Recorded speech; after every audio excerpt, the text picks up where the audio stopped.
All right. Hey, we are live. Wait a minute. It is Thursday, right? Yeah, but Something it's feels a not little wrong. Thursday. It's It's Thursday. a Thursday. It's a Thursday, and it's a Thursday 12:30 instead of 3 o'clock. But guess Exactly. what? I'm still Brent Leary. And I am the slightly earlier version of Paul Greenberg. And that still makes us the CRM players. More or And less. guess what? Yeah, we've been doing that since 2009, 16 years. Yeah, 16 years, heading to 17. And maybe one of these years we'll actually find out what bringing the as means, but until then. I think we lost our window of opportunity in 2009.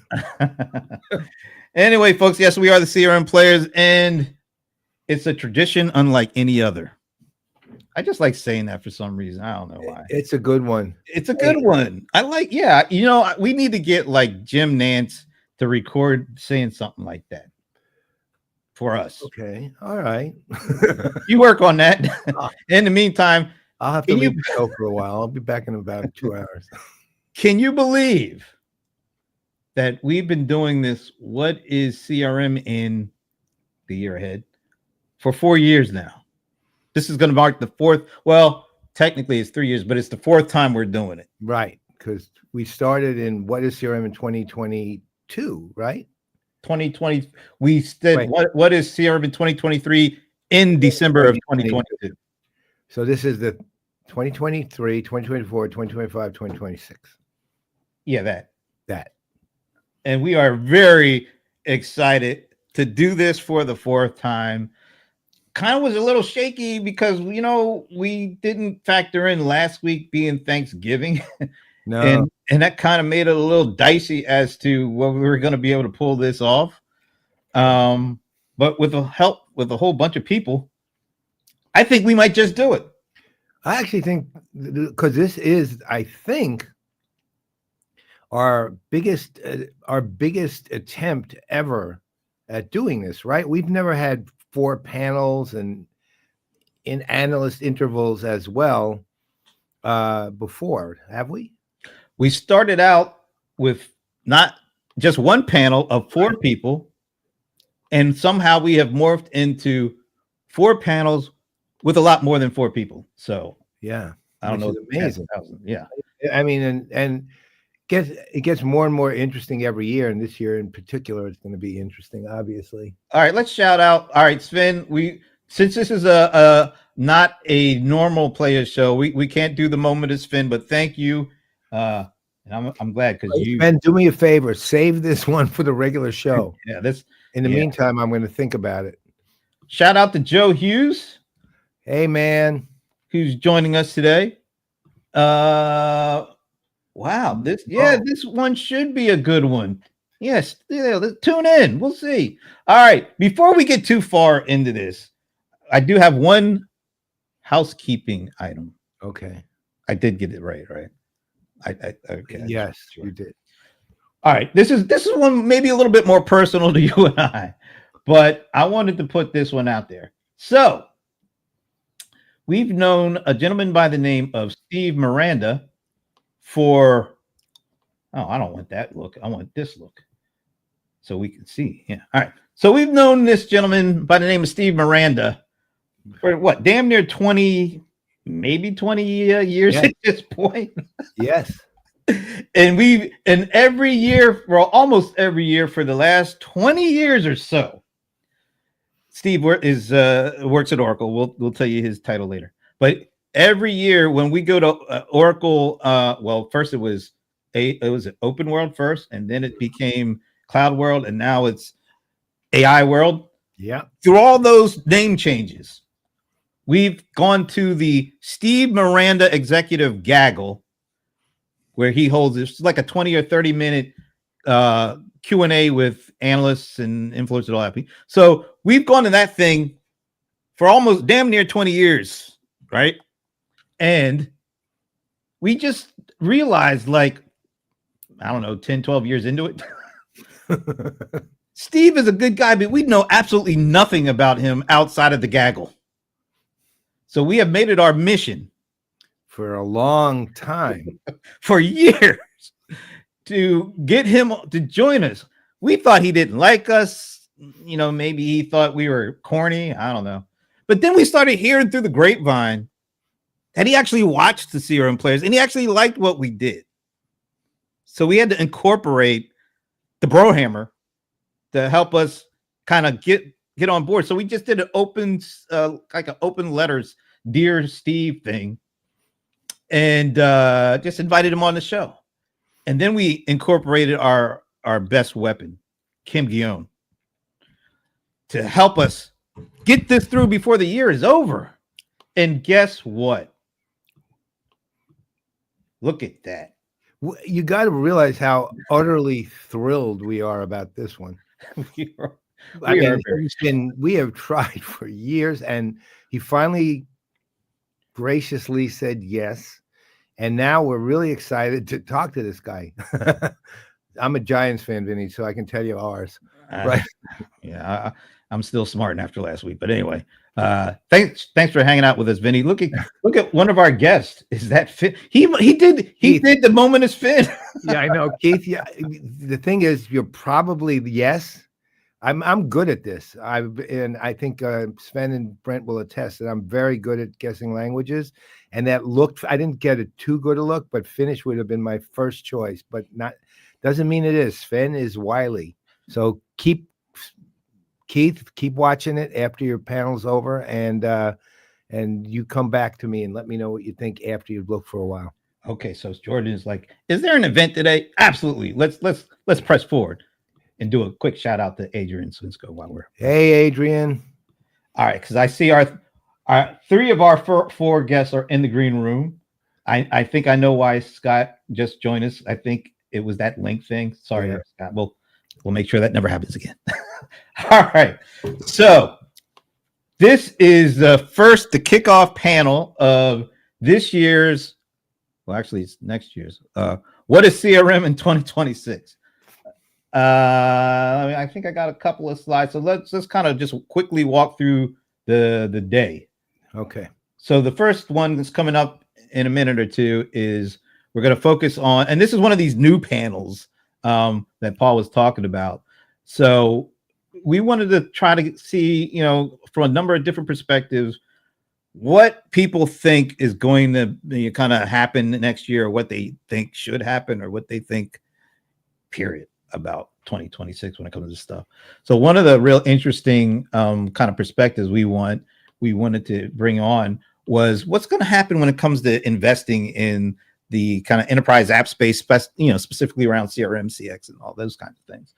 And so we put together this panel that's coming up soon.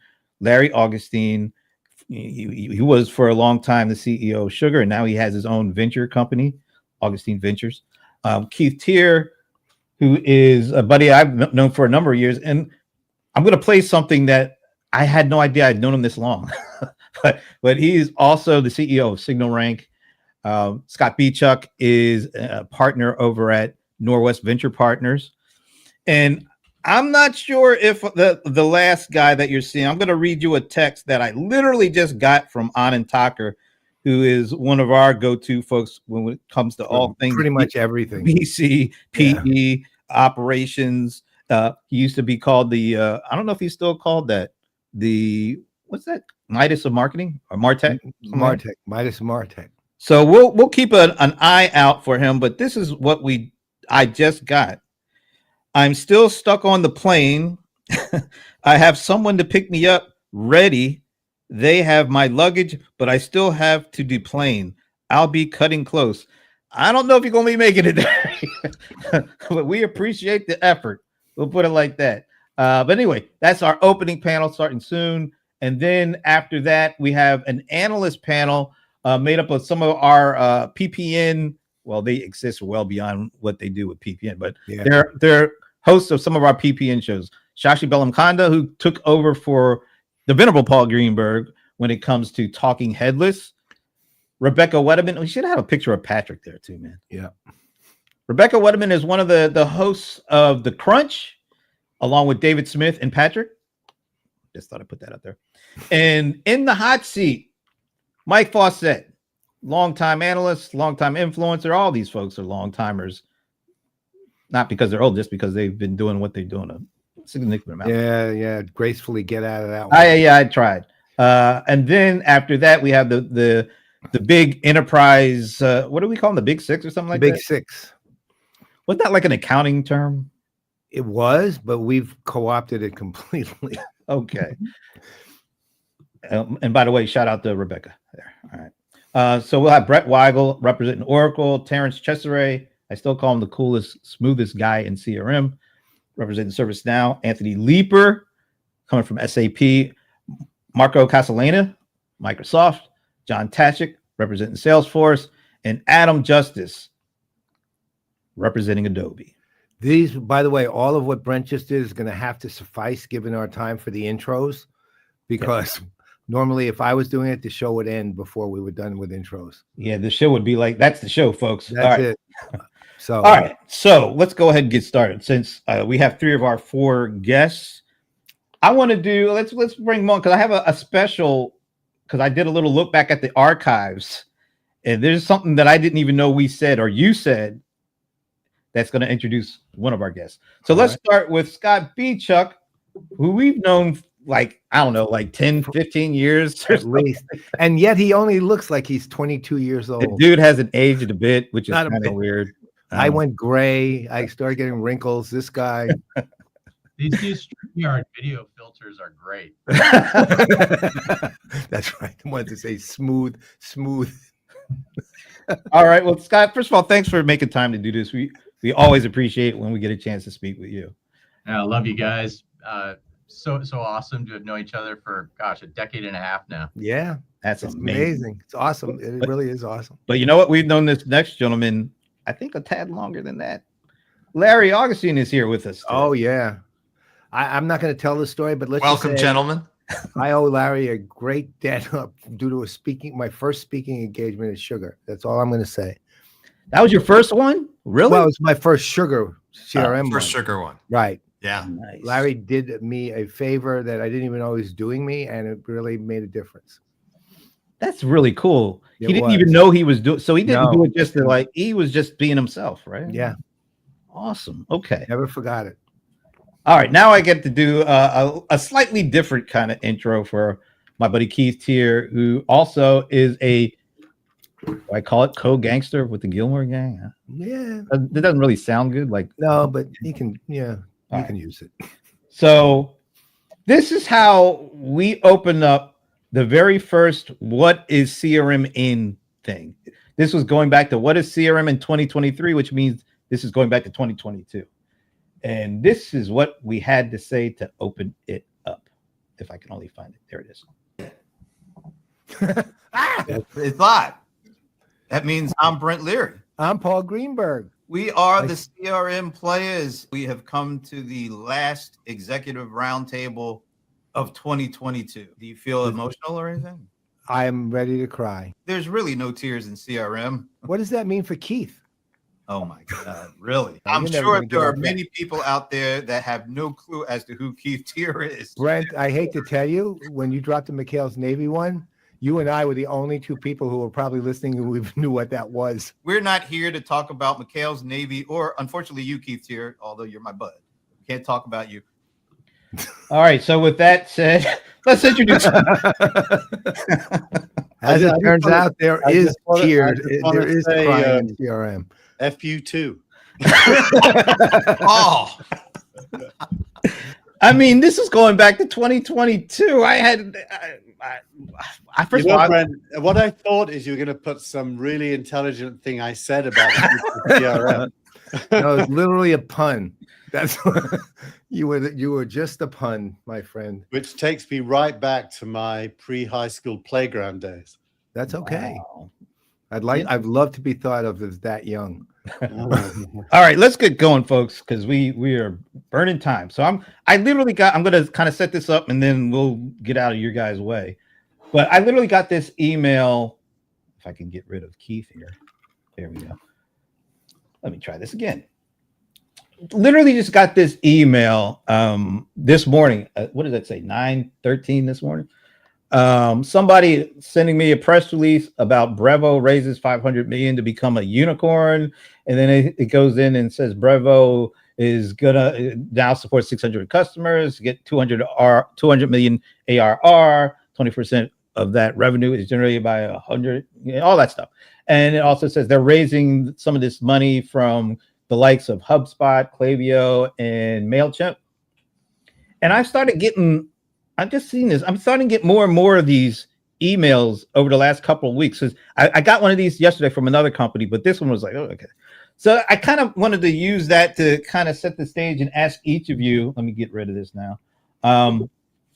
Going into 2026, what are you guys seeing? What are you guys feeling when it comes to investing in enterprise startups, particularly the ones that seem to be heavily involved with CRM, CX from an AI perspective? It seems like there's a lot of that going on.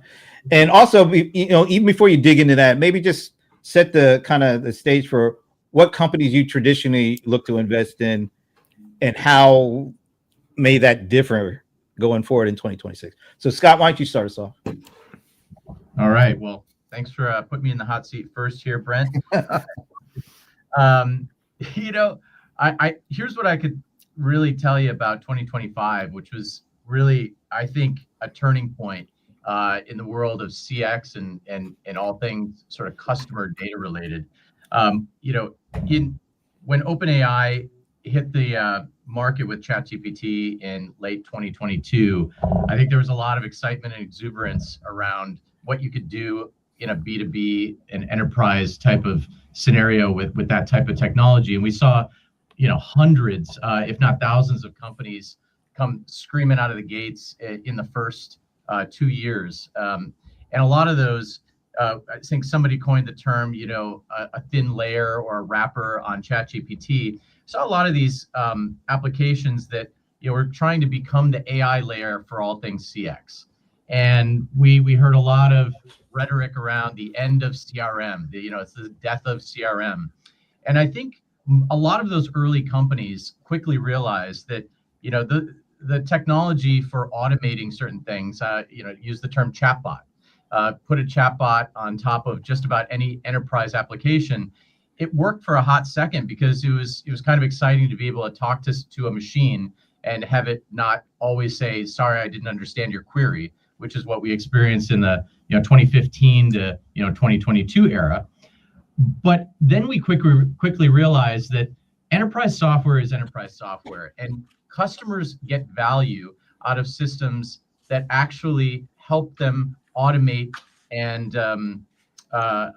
accelerate human labor. And in this case, we're talking about knowledge work. And so a lot of those early systems didn't exactly do a great job at that. We learned about things like guardrails. When you're talking about customer data, you can't make mistakes, and you can't have leaks of data, and you've got to add a lot of additional value. So I think in 2025, we're rounding the corner now. We're starting to see the companies that are growing the fastest and that customers love the most actually look a lot more like traditional enterprise software. It's uncanny how things like security and workflows and permissions and profiles and scalability and performance, all those things still matter a lot. And everybody, there are literally thousands of chatbots in the world, so that's no longer a differentiator, and I'm not sure it ever was. And so now we're starting to see a whole new generation of companies that look like what might be the future of CRM, certainly the future of CX, that start to look at these agentic systems that take real human work and automate complex tasks.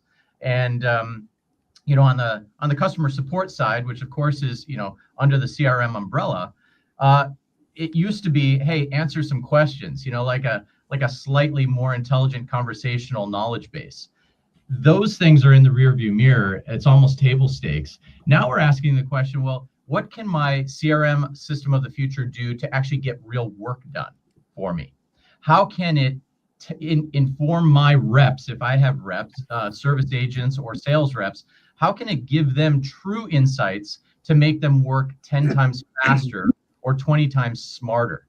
And building systems like that, we hadn't seen a lot of that until 2025, where we're now tapping into the data stores. We're starting to use data more efficiently. We're starting to use systems where we guardrail use cases and we actually channel through from point A to point B, which is getting real work done much more quickly and efficiently in a way that end customers actually appreciate, as opposed to just getting annoyed by. So I think we're turning the corner. Who wants to jump in next? I can go. Okay. Just to pick up from where Scott left off, I think what's happening is it's now very clear that the entire stack, the SaaS stack or the enterprise stack, is being rewired using capabilities that weren't available even last year. And it's fast moving. For example, for those who are technical and have followed this, MCP servers, which is a way of accessing databases, for example, but many other things, are now not considered a good way of doing things. Anthropic invented it, and it's kind of thrown the baby out with the bathwater in the last few months, saying it consumes too much of a context window, and therefore it makes the results worse. So not only is the stack being rewired, the tools within the stack are being tested and rapidly iterated. But I think Scott's right to focus in on helping humans get stuff done. I run Signal Rank, and we mainly invest in B rounds. We have a lot of AI investments, very few CRM investments. But why? Because the idea of a CRM company doesn't feel the right framing anymore for how to deal with customers. It feels like an old-fashioned framing, if you will. And Agent Force is probably an example that Benioff understands that. He's apparently thinking of renaming the conference to Agent Force. I work with a company in the UK called Symbe, Symbe. It's pre-Series A. It focuses on business cases for salespeople to pitch prospects. And HubSpot and Salesforce are two of its biggest customers. And it's increased the productivity of a sales rep apparently by something like 10x in terms of number of outreaches, the number of conversions, and is growing like weeds inside those two companies as word of mouth hits, a bit like Slack did back in the day. So I think what you're seeing is this rewiring of the stack, rapid iteration on the right tools, but highly focused on augmenting human capability measured by productivity. Mr. Augustine. Great. So, you've got a lot of great, stuff here from Steve, from Scott, and Keith. We're going through such a period of change right now. And so I'll talk about a couple of things here. First of all, for users, as you heard here from Scott and Keith, the focus of what we can do for users is just amazing right now. And we're going to see more and more of that in the next year. And that means accomplishing real tasks for them, being able to answer real questions about the customer for them.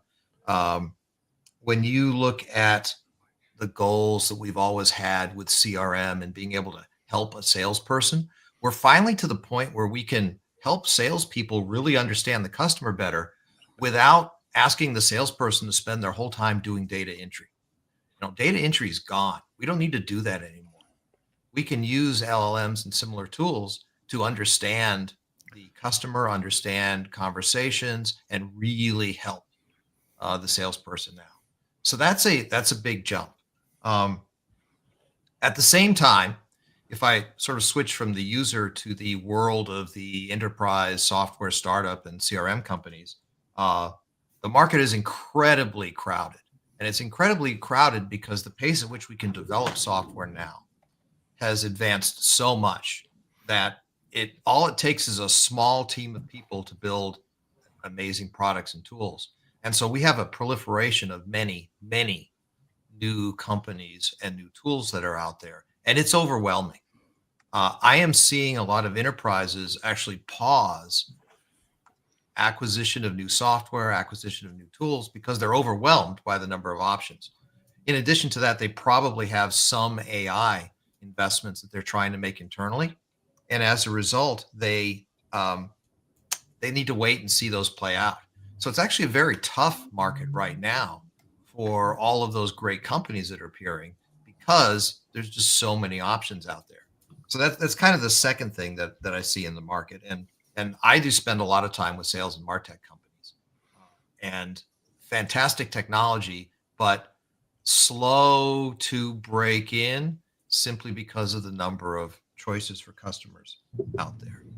And then the last thing I want to touch on is this pace of change idea. And Keith, you really pulled this out mentioning MCP. The architecture that we use to build an AI app now is changing, I want to say, every 3 months. And MCP is a great example of that. I thought MCP, or many people thought MCP would be the answer to bringing data into these systems. But we've learned now that just kind of throwing large amounts of data at an LLM, while it makes for a great demo, as you begin to try and go deep and get real value out of that, you discover that it's very easy for the LLM to get confused by all that data, to find to really not give as high a quality and focused results as you'd like. And so I see a lot of adjustments in the next year happening in how we process data, how we deliver the right context into an LLM, so we can really raise the bar on the quality of answers and results that come back. And to be honest, I don't know what the meta is going to look like for an AI app in the next year, because literally, honestly, I learned something, then I go and speak to a bunch of AI devs, and 3 months later, everything is out of date. It's just incredible, the pace of change. I've never seen it this fast. All right. So, given all of that, and if you remember in the announcement Brent read from Brexo, it made a definitely PR-driven conclusion that 500 million means they're a unicorn. Yeah, there it is. That's literally one of the most. Let's put it this way: that's logical only to a PR person. But at the same time, it said somebody was willing to invest, or some group was willing to invest 500 million in this company that I personally never heard of. And to your point, Larry, this is an insanely crowded field, and there are a million small companies who are actually doing good things, right? But we know the historic issue with tech, which is great technology don't know how to run a company, right? And consequently, the result is great technology and any investment you have isn't worth it, and it fails. So my question to you guys is, given that we're actually moving at rates of change, rates of development and change that we've never seen, given that we've got a million companies out there, given that we're pretty sure AI is going to be here for good, given that CRM itself is a mature industry and CX is actually a mature industry, how do you even think about investing? To me, it's like mind-boggling. I don't. How do you pick a company that's going to actually become? I know you're not always looking for that only, but that actually might become a unicorn. Again, Brexo and PR or 500 million equals unicorn is stupid. But beyond that, how do you guys think about your investing in these kind of options and potentials, given everything you just said? I don't think it's stupid, Paul.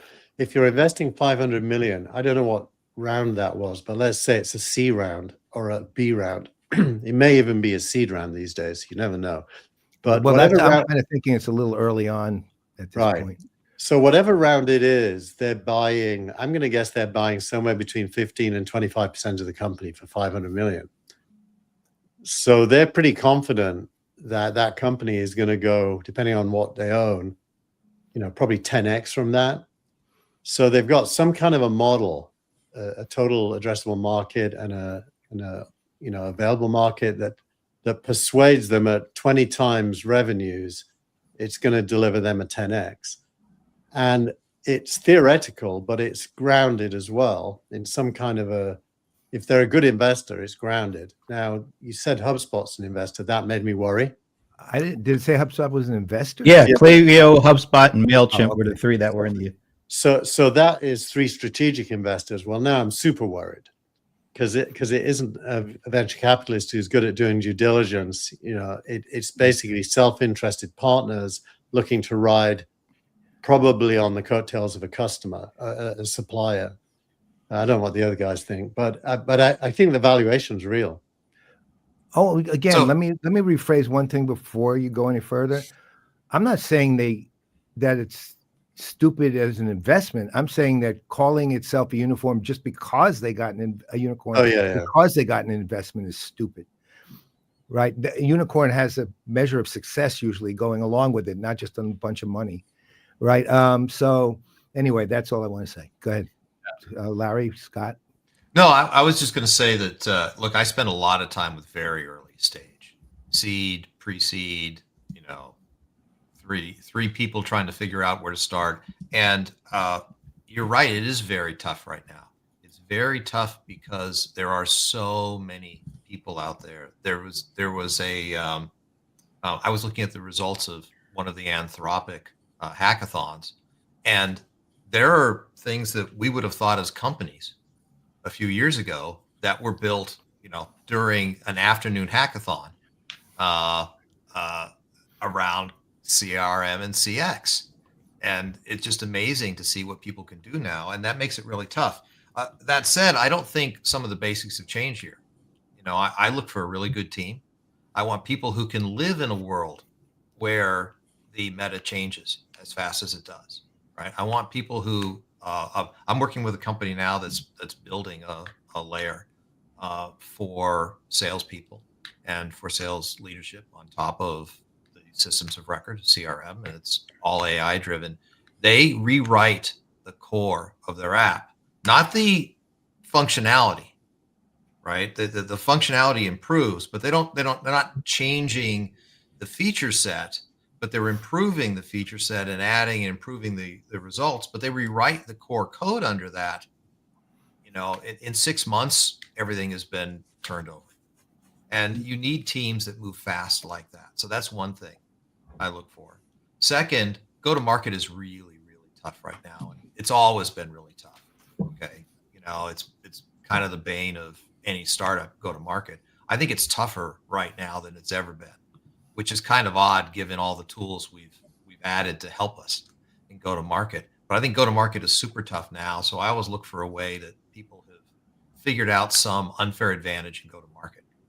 And I tell you, I'm seeing a lot of slowdown in enterprise apps right now. That makes me a little more hesitant to go spend time with the big enterprise apps because buyers, as I said, are being overwhelmed and taking it slow.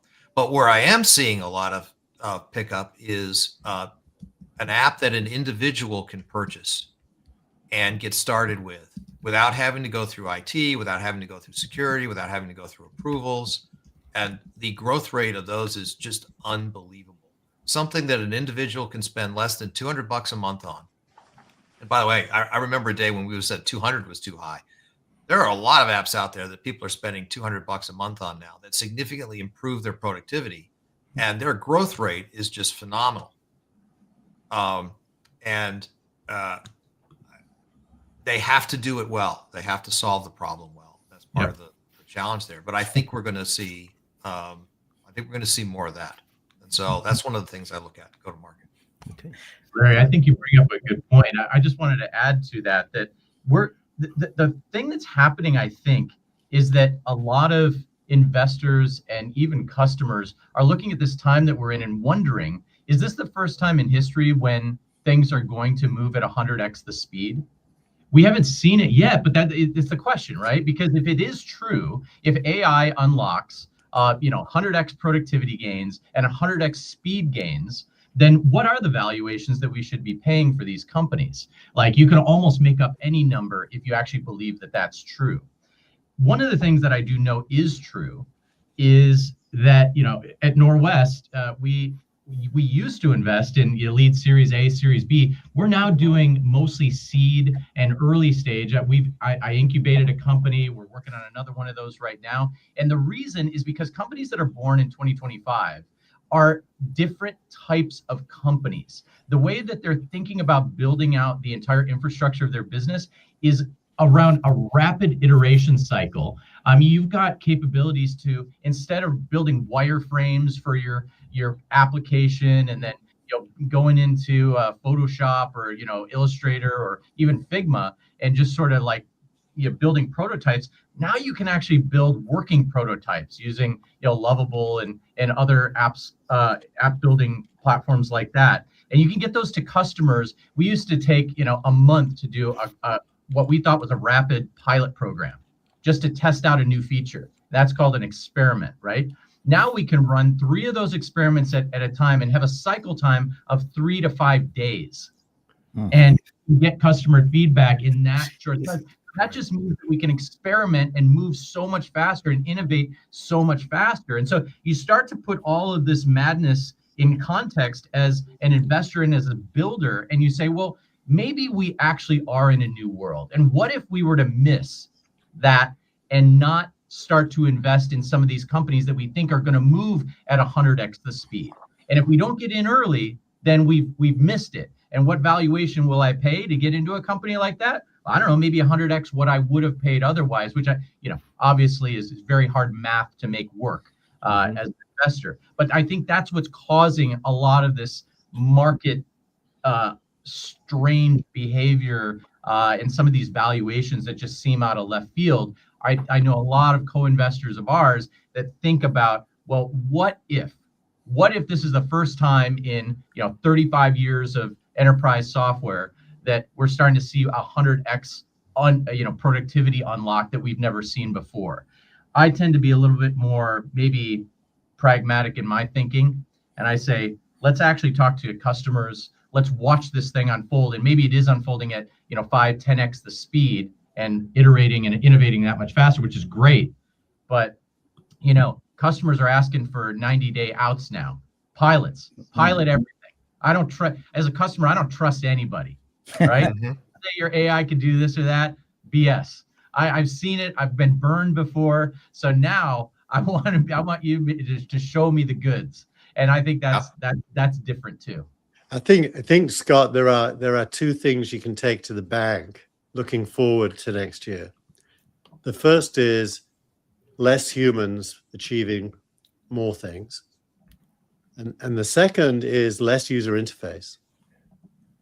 Anybody that focuses on even building apps with user interface is probably guilty of looking backwards for inspiration about what the future products look like. I even think the word product might go away because it's more of an experience than a product. It's both on the sales side and on the customer support side. You're delivering experiences now that feel more and more tuned and more human, but they're actually less and less user interface and less human. There's a concept now, invisible UI, that is now become common among the app layer, which is I don't need pull a person to a separate SaaS app. I don't pull them to a separate web page or web app. I find a way to work within the tools and places where the user is already, so that there is not a new UI design concept. It's, how do I slot into things that are already there? How do I enable the person to do things within their existing tools and environment? So eliminating the UI, right? I got a quick question on it. Could you just 1 second? Let me just ask this, because I want to sort of understand it better. The invisible UI, as you said, reducing. So would it be in effect? Let's call it a primitive version of it. Would be the way Gemini is integrated into Google Search. So you're kind of just using Gemini to handle everything. You're using Google Search, and Gemini kind of steps in. It's always and there. Gives you things. Yeah, I'll give you an example. I've been looking at a company that's helping people manage their inbox. By the way, there are thousands of those, so that doesn't narrow it down a lot. But these guys have done some couple things really well. One is they don't have a separate UI. They tag and sort and organize everything within Gmail, within Outlook Exchange. They write follow-up reply messages for you, but they drop them into the drafts folder. So they're just there, right? And you don't have to go to a separate app. You can keep doing everything where you're doing. It just gets better. And have you guys heard of Boardy? Boardy? No. Boardy is a great example. It's a venture capitalist that is 100% agentic. Check it out. It's done 5,000 founder interviews in the last 2 weeks. It's passed the results of all of them into generic reports and statuses. It's offering investments to some of them.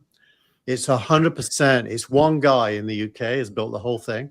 AI Shark Tank. And the UI is email, text, and voice. Yeah. Well, Keith, it kind of sounds like we're all going to lose our jobs here. Maybe Brent. I know. About the same. Well, one good thing, it'll get Shark Tank off the air. Well, before we all lose our jobs, let me bring in, fresh off the plane, Mr. Anand Thakur is here to join us for a few. How you doing, man? Good. I'm so sorry to be late and disrupt everybody. But honestly, there was part of me that thought maybe if I didn't join in, I'd listen and absorb from all the great conversation everybody's been having. So anyway, thanks for letting me interrupt this wonderful conversation you guys are all having. So all right, well, let's do this. Here. Let's do this because we did have a question way back there from LinkedIn user. I don't know exactly what that is. Identify yourself, by the way, if you don't mind. That sounded kind of rough. Identify yourself. Yeah. So if for those who don't know me, Anand Thakur, and lately I've been largely focused as a principal and operational advisor for private equity and a few venture capital firms. So I've been working in AI on and off for several iterations, a few iterations, and I know the folks that are here, as my fellow panelists, and they're all brilliant folks. So it's an honor to be here with everybody, and looking forward to sneaking something in with these guys. All right. Well, while you're looking for that sneak, LinkedIn user asked, and I thought that's who you're actually talking to there. Yeah. Well, if the technology is there to make reps 20x more efficient, why are we not seeing evenly single company issues, RFIs and RFPs, reevaluating the entire CX tech stack? Innovator's dilemma. It's scary as hell. That's it.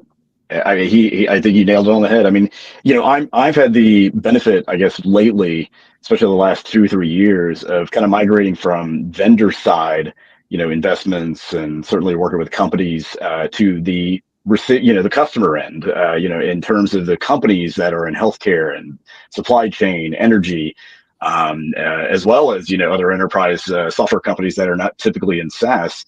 And, there's a lot of energy and activity. I think a lot of folks, everybody covered that here. But the problem is, and whoever said it, very bluntly is correct. I mean, enterprise is enterprise. I mean, I remember there was a conversation I had with the CEO once about, marketing technology can be distilled down like a MailChimp app. Well, it could be. But the raw problem is that, when you're talking to companies who need to implement this in their own systems, it's not just the technology itself.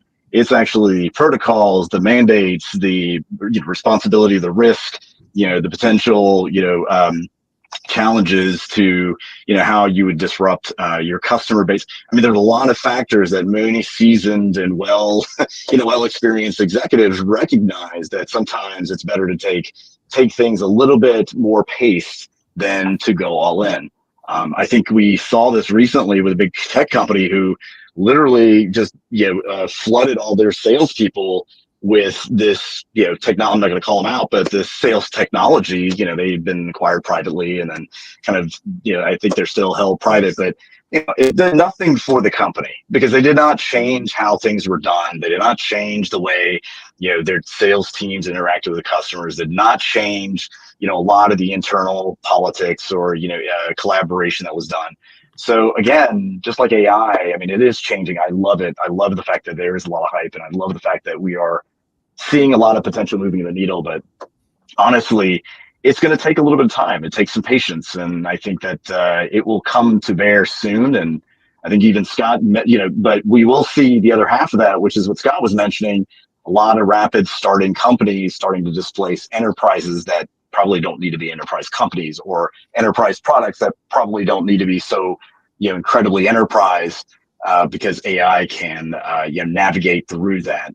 And then the one last comment is, the MCP, which reminds me of Tron. If you guys don't know that movie, you should go check it out. It stands for Master Control Program. But anyway, it's funny that actually has come into play here, and I don't know if that was intentional or not. But the one thing I do like about MCP is that the idea of bringing context to a lot of this is usually the downfall of, not bringing context has usually been a downfall for not only AI technology, but also the application of that, whether it's an individual or a company-wide, aspect of things. So, we've got to stop measuring, what consumer level individual productivity looks like, and assume that can automatically map to enterprise, which I think most of us know that. We've seen that over and over again.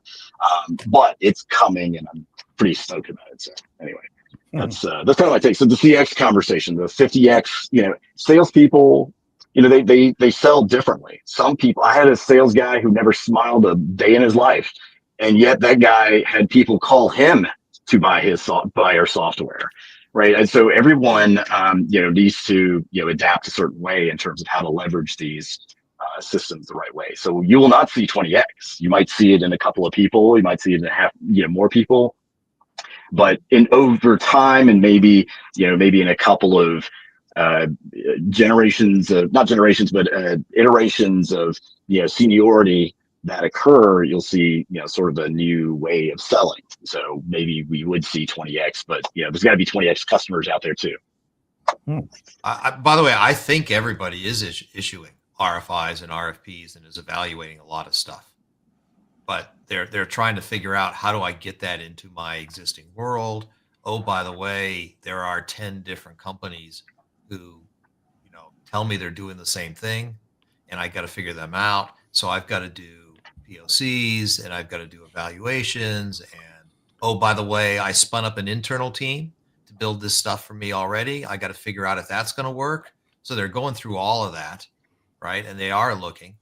The other thing is, and I think this is a lot of what you were saying, Scott, that it's a big difference coming in, and Anand, you were saying some of this too, that there's a big difference coming into an existing company where you've got a lot of legacy process and technology and just ways of doing things, that to leverage AI, you have to figure out how to move beyond, versus, 3 people in a startup that are just saying, I'm going to build everything leveraging AI the whole way. And that's a big advantage to being able to start from a clean slate right now. So AI native, I think, is the word I use in my own head.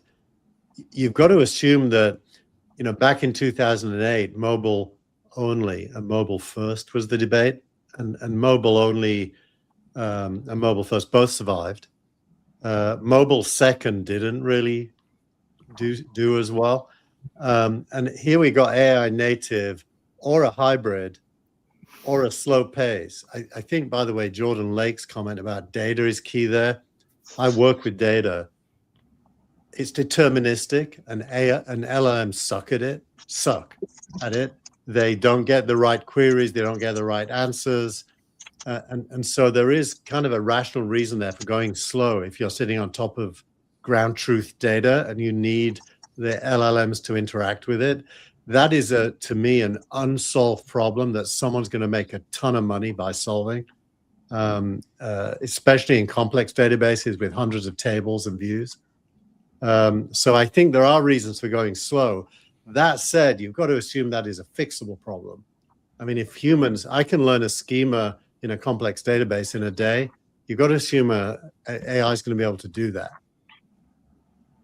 All right, so we're down to the last 10 minutes here, and I got to get I think is a rather obvious question, but I got to get it in there because last week when Nvidia announced their earnings, or maybe it was 2 weeks ago at this point, I can't remember. You know how Nvidia has become like the poster child for AI. Basically, is AI doing what everybody thinks it is? You look at the AI, I mean the earnings report for Nvidia, and usually the last couple previous to the last earnings one, when they have these blowout numbers, the market goes up and their stock usually goes up. But this last one, it feels different because it seems like the bubble talk is so constant now. And I was looking at some of the enterprise app software companies that are infusing AI into their, their stack. I don't want to name names, but they are the big names in enterprise software. And it's not one, it's like all of them. Down 30% year to date, down 50% year to date, down 30%, like most all down. But you look at like the AI infrastructure stocks like Nvidia, now you're looking like at Broadcom now, they're doing really well. They typically go up. And it feels like this is the first time that we didn't really see that pattern of Nvidia kind of coming in to save the AI day. And I just want to ask you guys each, does that portend this feared AI bubble that people have been talking about forever? Because it doesn't seem like companies like the software companies are getting the AI bounce that the infrastructure companies are. And now we see Nvidia kind of struggling a bit. You see some of the other ones kind of hanging in there. But is 2026 a year that there is a potential AI bubble? How do you guys, if you think so, what do you guys, how does that change the way that you look at the market and you look at doing what you are doing? Whoever wants to go first. I'll try this, but I'd love to hear everyone else's answer. I think they're smarter than me on this, but I think that we're going to see winners and losers here. Okay. Hold on, before you go forward, I want to get my face off there. There we go. Okay. So I think we're going to see a combination of winners and losers here, where there's going to be some big losers and big winners. And I don't know if you put that into the definition of a bubble or not, but I think some of these companies have raised a ton of money, are going to discover ultimately the economics don't work, and they're going to crash.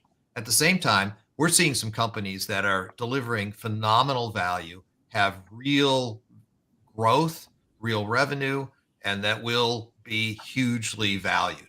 So we're going to see coming out of this, another wave of mega valuation giant tech companies. We're also going to see some big craters in the ground. And right now, that's what I think is going on in the venture world, is everybody's trying to figure out the difference. And in some cases, it doesn't matter. You just invest in them all, and the big ones will make up for the craters. I'm with that. Look, I think you could characterize the next several years as the golden age of margin expansion. What does that mean? Costs are going to go down. Gross profits are going to go up. Why? Because the cost of doing things is tending towards zero. Probably never reaches zero. And so platforms replace humans, and marginal costs replace salaries. Society has some issues there, how to deal with the humans, and I think that's a separate conversation, and there should be good answers to that. But in a golden age of margin expansion, a bubble makes no sense as a framing narrative. This is not a bubble. This is day one of making a lot of money. And yes, of course, some bets are going to be bad, but that is almost not worth talking about. That's always true. It's more the good bets that are worth talking about. Yep. So the margin expansion, Keith, super interesting point, because I see two sides of that. One is we can decrease our overall cost structure because we can use technology, and that's a big opportunity for margin expansion. But on the other hand, the AI costs, I see a number of companies right now that are upside down, and in particular on gross margins, on COGS, because the AI costs are actually, much higher. I mean, SaaS margins, were great, and we were paying for the infrastructure. Now we're paying for the AI, and suddenly I see companies delivering great products with like a 10% gross margin, and all the dollars are going to the LLM vendors and the infrastructure players. Well, that just means that we've all got to be super focused on unit economics, not loss making or profit making, because any AI company making a profit today, their shareholders should shoot them. They should be spending every penny on growth, every penny. But so becoming profitable shouldn't be a goal. Becoming unit economics profitable, yes, that should be true from day one. And I think there's a big distinction there that matters a lot. I don't think you stop investing until you stop seeing growth. Yeah. Both of you made some really good points there. I would say that we're in 1995 right now, and you've got West laying down the fiber optic cables for the internet. And they're going to keep laying down those fiber optic cables. And guess what those are? The fiber optic cables are GPUs. And it's a lot of other infrastructure for AI that's being laid down right now. And we've all seen the numbers. We don't need to, go into the depths of all of the commitments that have been made through 2030 and beyond. But the question is, are we overbuilding infrastructure right now? And so it's going to take some time before we know the answer to that. And the answer will be dependent on how successful a lot of these application companies that consume that infrastructure are.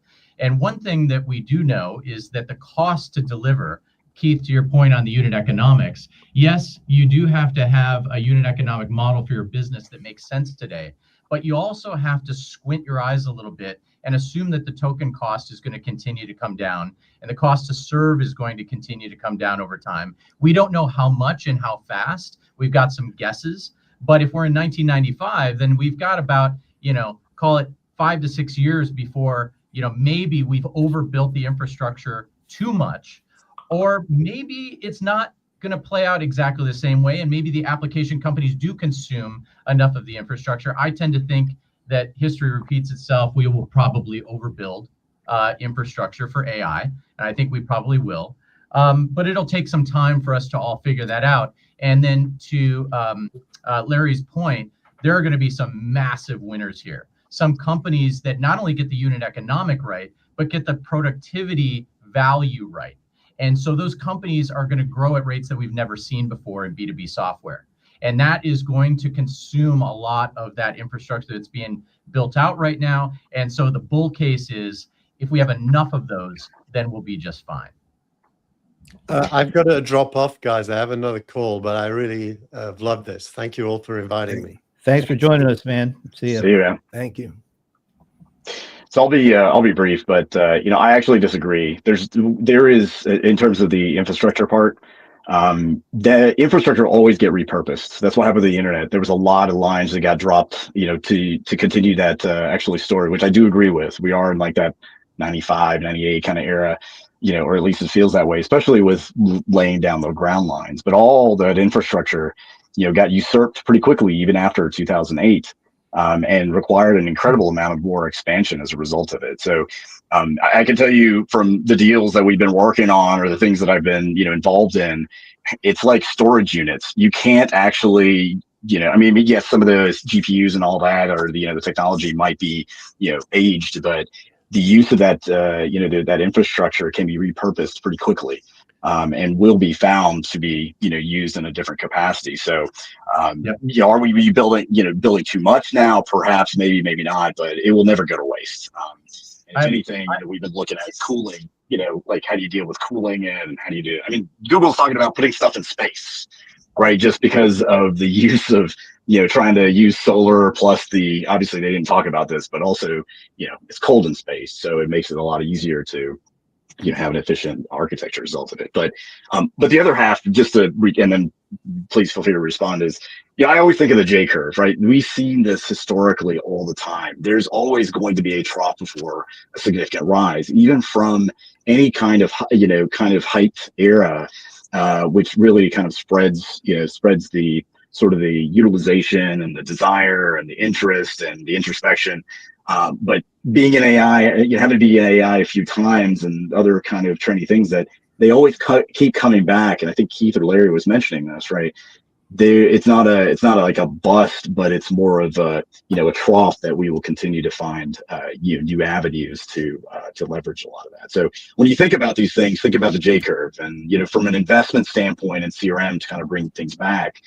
I think for companies who are in CRM and things, companies who are leveraging or trying to buy CRM, you still, as an enterprise company, you still have to figure out, how do you engage with the customer? How do you continue to grow, and how do you continue to retain them? And if AI fits into that narrative, that's great. But if you can find other ways to do it to complement that, then you shouldn't just throw everything out or throw the baby out with the bathwater. So those are my two kind of comments here to kind of finalize things. Awesome. Perfect timing. First of all, me and the venerable Paul Greenberg have a non-disclaimer for what will there be no shooting. Keith, that was all Keith here with the shooting stuff. I'm just kidding. All right. This has been a great conversation. As you can see, there's a lot of folks saying so we're going to give you guys just maybe the last 30 seconds, a minute to wrap things up with whatever you want to say. And once again, thanks to all four of you actually for making this happen. This has been a really great conversation. So whoever wants to go with their parting shot, go for it. All right. Well, here's my quick 10 seconds. Want to thank both of you. It's always a pleasure to join you on these shows. And I will just say, I think this is probably the most exciting time to be building right now, because no matter what happens, no matter how much dark fiber or dark GPUs we have out in the future for a while, you're right, Anant, none of that matters, because we're going to build a lot of very, very exciting companies in ways that were never before possible in CX and CRM, and couldn't be more excited to be part of it. Yeah, I'll build on that to say I have never been so excited to be building stuff right now, because the technology lets me solve problems that I've wanted to solve for decades, and were just super hard and I didn't know how to do, and I know how to do them now. And that means building incredible things for users that solve real problems for people and businesses, and it's just amazing. I personally am entirely reinvigorated in investing in software now, because we can make such a big difference now. And again, problems that I've wanted to solve for decades, I'm solving now. It's amazing, and it's a fantastic time for that. See, this is why I'm excited to be on panels like this. Brent and Paul, you guys are always doing great. You got to see these investors, and I share the same sentiment. You love people who appreciate the opportunity to build and try things, and that is the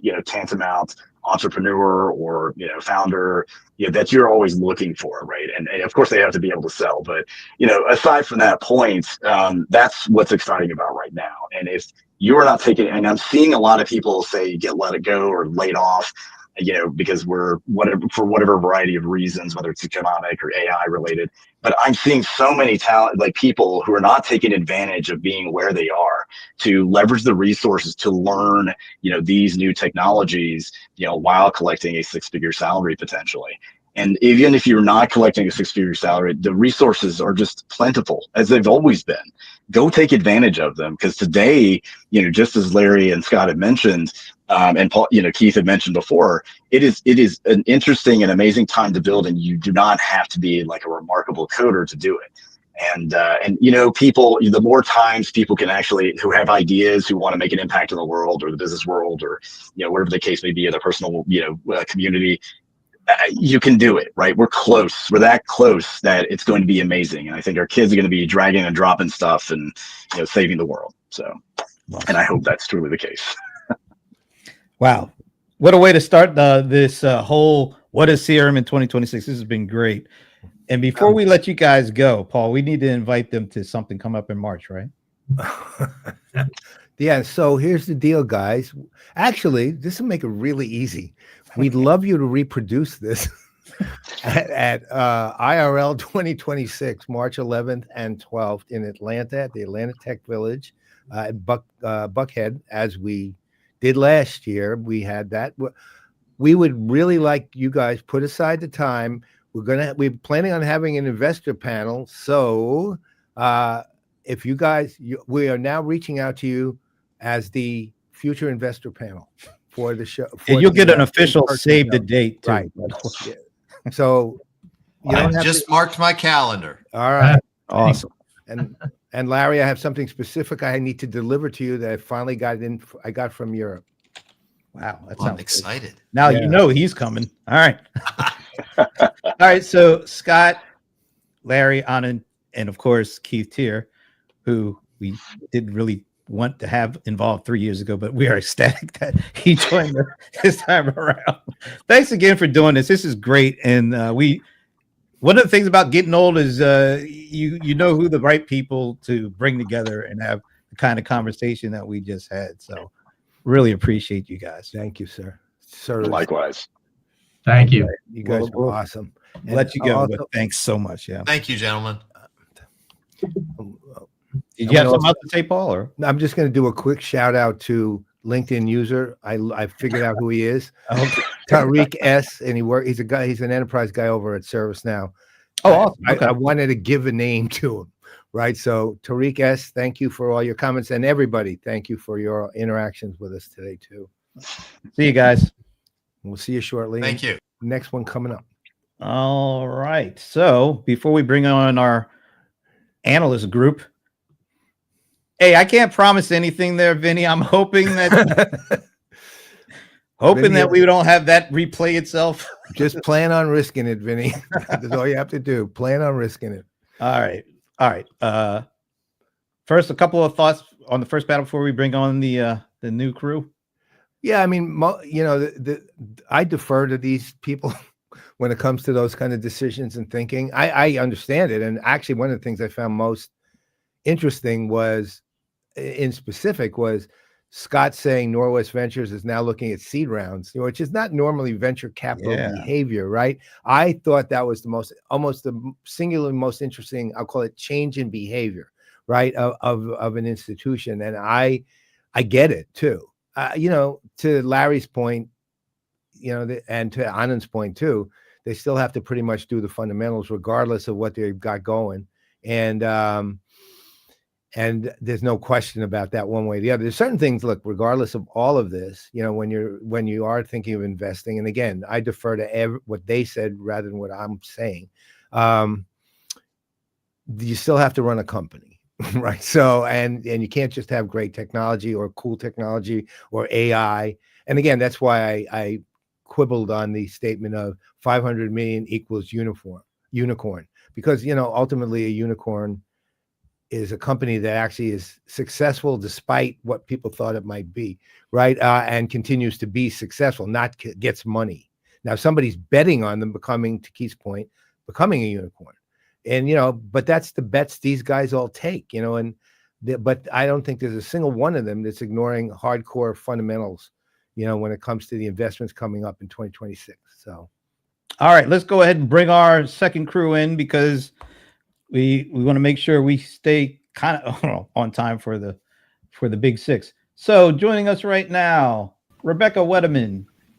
Wait a minute, where's Patrick at? Where's Patrick? Oh, he had another commitment, but he'll be on. He's on another analyst call. He's doing a briefing. All right, keeping it moving with Mr. Michael Fawcett. There's the man. Woohoo. Hey. And the man who took over for the man, Shashi Balamkanda. Hey, everyone. It is. Whoa. Hey, Mike. All right. I got to talk to you afterwards. That sounds like the principal. No, it actually literally. Am I in trouble again? No, I found something that said you're leaving Autodesk. Oh, Wow, yeah. Well, really? That's timely. That just finalized, huh? Yeah. Yeah. Well, I mean, 2003 to now. I mean, All right, folks. I don't know how much of that you caught, but anybody who has some thoughts on what they just heard, let her rip. I got lots of thoughts, but I'm not sure they're useful. But So, a couple of interesting things jumped out at me. First, Keith talking about sort of less user interface for CRM, and I think that's right on as we think about who's investing in UI today. when conversational Sorry. is really I going. didn't mean to laugh right when you were talking. I just saw this comment and it just caught me off guard. That's How Tariq. rude. Tariq, I might withdraw what I said. All right, sorry to just interrupt that. No, it's okay. But no, I mean, I think the less user interface was kind of an interesting perspective. The other thing I thought was interesting, that two things that Larry said.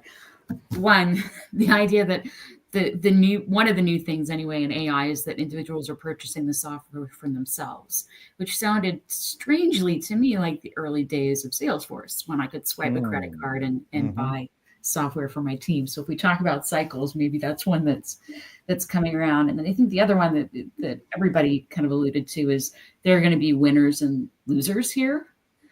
And we're not all completely agreed on where those folks kind of sit. I'm biased to think that they're going to be the folks that deliver value that win. But I think the important thing that they all highlighted is sort of hubris and brilliance are not equally distributed. Right? What a statement. That's like the catchphrase of the day so far. Looking at investments, I think that's going to be interesting to see sort of how people pull back the emperor's new clothes in determining what's really out there, not in just terms of tech, but in terms of ability to go to market, which was another key point they made as well. I'm stuck on that catchphrase, so that's really great. Yeah, that was good. I don't have one quite that good, but Give it a try, Mike. I'll think about it. Maybe I'll come up with something. Now, there are a couple things that jumped out to me, and one of them won't surprise any of you because I've been on this soapbox since probably 2014 or so, and that is that we keep talking about increasing sales productivity. We seem to keep ignoring the fact that buyers don't buy the same way they bought before. So you can have people do the same that they've always been doing faster and more, and it ain't going to fix the problem. You got to sell differently. And unfortunately, that's a part of the problem with the sales tech stack in general, is that it's been focused on increasing productivity and not fixing the way we sell. So and I think AI, and there's some things that we're working on now that can, and there are certainly some places where you're starting to see some movements. I mean, I saw Tony was on here, 180 Ops from their sales ops, rev ops. AI platform is one of those. They're starting to add, predictions and predictive capabilities in so that we can start to think ahead. And you're also starting to see things that are built around behavior analysis, real-time behavioral analysis, so you can respond in a way that meets that buyer where they are. So those things, I think that's an important one. And then the other thing that really jumped out, and it's back to this UI comment, and I completely agree that I think the UI is becoming less and less of a thing, but I'd phrase it slightly differently. And I've been thinking about this a lot. And actually, this sort of popped in my head when I was at Dreamforce this year, and I wrote a few things about it. And that is, I think we're actually moving into a world where we're focused around the workflow and not focused around the applications anymore. And I think that was the problem all along, that we focused around these application silos, and all that did was create data silos, and it created organizational silos. And if you start to focus around just getting the work done from end to end, and you have all these different component parts, some are human, some are digital, that makes a lot more sense to me when I think about the way I'm going to use these apps. And even down to little things like Salesforce talking about, Slack as a new OS for the enterprise. The apps like that can be, because I can work with people and agents and tools all in one place, and that makes a lot of sense to me. And I think that's the way we need to start to think about it, I think. Yeah, it was a great discussion, and I think both Rebecca and Michael have some good points. But one thing that I'm seeing, and maybe you can call it as digital Darwinism, is people having a FOMO, right? They're fearing that everything is evolving so fast that their business cannot adapt, and it might become irrelevant. And that is the reason why you're seeing investments in different phases. Now, one thing that the previous panel was talking about is all this investment in infrastructure. What is going to happen to that, right? There are two things. The big players are all trying to say, let's prepare. We have money. Let's prepare for 5 to 10 years down the line. That's why a lot of investment in infrastructure. I saw a company called Vulture, which I have no connection with, but they're buying an infrastructure in Ohio. The only thing that I know about them is they're growing very fast. So you're looking at companies that are 3 years old and already more than 100 million in ARR.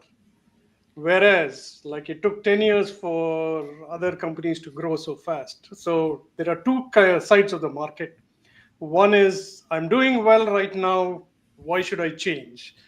So the focus on customer experience, which a lot of people brought up, is not going to change because of AI. Like, if you're already taking care of your customers well, just increase the speed at which you're going to make it better for them. Today, I called a doctor's office for an appointment. Average hold time is 4 minutes. Come on, it's 2025, right? So businesses like that will change very fast, and AI will help them do that. Yeah. You know, to your point, to all your points, really, to some degree, it occurs to me that, you know, one of the things, and it actually goes to things Brent was talking about several years ago too. One of the things that's driven all this AI, everything going on with AI, up to and including agentic AI, is actually the conversational side of it all, right? And it became a lot simpler, a lot more human. And it goes to a point Mike made, which is essentially convenience drives all of this when it comes to the end user, right? One way or the other. It's like basically, I remember in the earliest days, even before all of this was hitting, Microsoft had dynamic CRM. They had bought Skype. They had integrated. They wanted to integrate Skype into the service part, you know, dynamic service. And the way they did it was you'd click on a phone number, it would take you out of the app and into Skype, which was ridiculous. And nobody wants that. They wanted to do what Google already did at that point, which was you click on the call and it calls right from there. And the key was right from there, right? And it goes to the point of the reason I think people are starting to talk about UI going away, invisible, is because you're having a conversation, and that's the other side with the UI, and that's the other side that makes it important. And the UI is with the AI rather, and and it's taking care of whatever it is you're taking care of, all in a single place, right? And that's where the UI becomes less important, other than it might be pretty, So to me, that's a huge leap. I remember years ago, Thunderhead was talking about we're moving from campaigns to conversations. We're actually getting to the point where conversations are not just marketing, they're productivity too, right? And that's a very big leap from where we were. And to me, if I'm looking future forward on CRM, CX, that's where the experience becomes profoundly different, because it's getting there through familiarity on the consumer side, right? Too, because meaning everyone I know is using something, at this point, ChatGPT, whatever. It's typically ChatGPT, but they're familiar with that, and that's once you get there, you're talking about dramatic shift. Yeah, I mean, honestly, if I can tell the application to go do something versus having to actually go find it and do it myself, why would I change? Exactly. Why would I do it differently, right? One of the other things that I thought was interesting too, out of that conversation around MCP, and I've been watching that really closely, because that's obviously MCP is really important when you start talking about agentic AI. You have to, the agents have to be able to use tools, which means you have to be able to integrate them. But it does have a lot of challenges. But then all of a sudden, I don't know if you've noticed over the last 6 months, you're starting to see companies talk a lot about, we have to have an agentic orchestration platform. Yeah, you absolutely do. And a part of that is, in fact, this capability to connect to tools dynamically. If an agent's going to use a single tool, cool. They want to use a different tool, why can't it just know and connect? So I think you're going to see everything kind of move into that platform orchestration layer, which is absolutely essential, I think, for a multi-agent system. I wanted to get your opinion on this. Like today we have revenue intelligence, kind of marketing data, and then we have customer intelligence. I'm seeing more and more that all of these are going to come together. And if companies just stick to their silo, they're going to go out of business, because everybody is encroaching on the other's platform. Now, you brought up MCP, Michael. Over the weekend, I was actually trying to get some hands-on experience with the vibe coding and things like that. And I found very surprisingly that WordPress has some. I'm sorry, Shashi. So WordPress has already gotten some MCP connections and hooks, which tells me that my thought that websites will really change a lot in the next few years is coming true, which means that if you have a huge product database, you're going to have an MCP server that's going to answer questions that agents will put, right? Which means that your website doesn't have to look as beautiful as your $500,000 is going to redesign is going to bring it, right?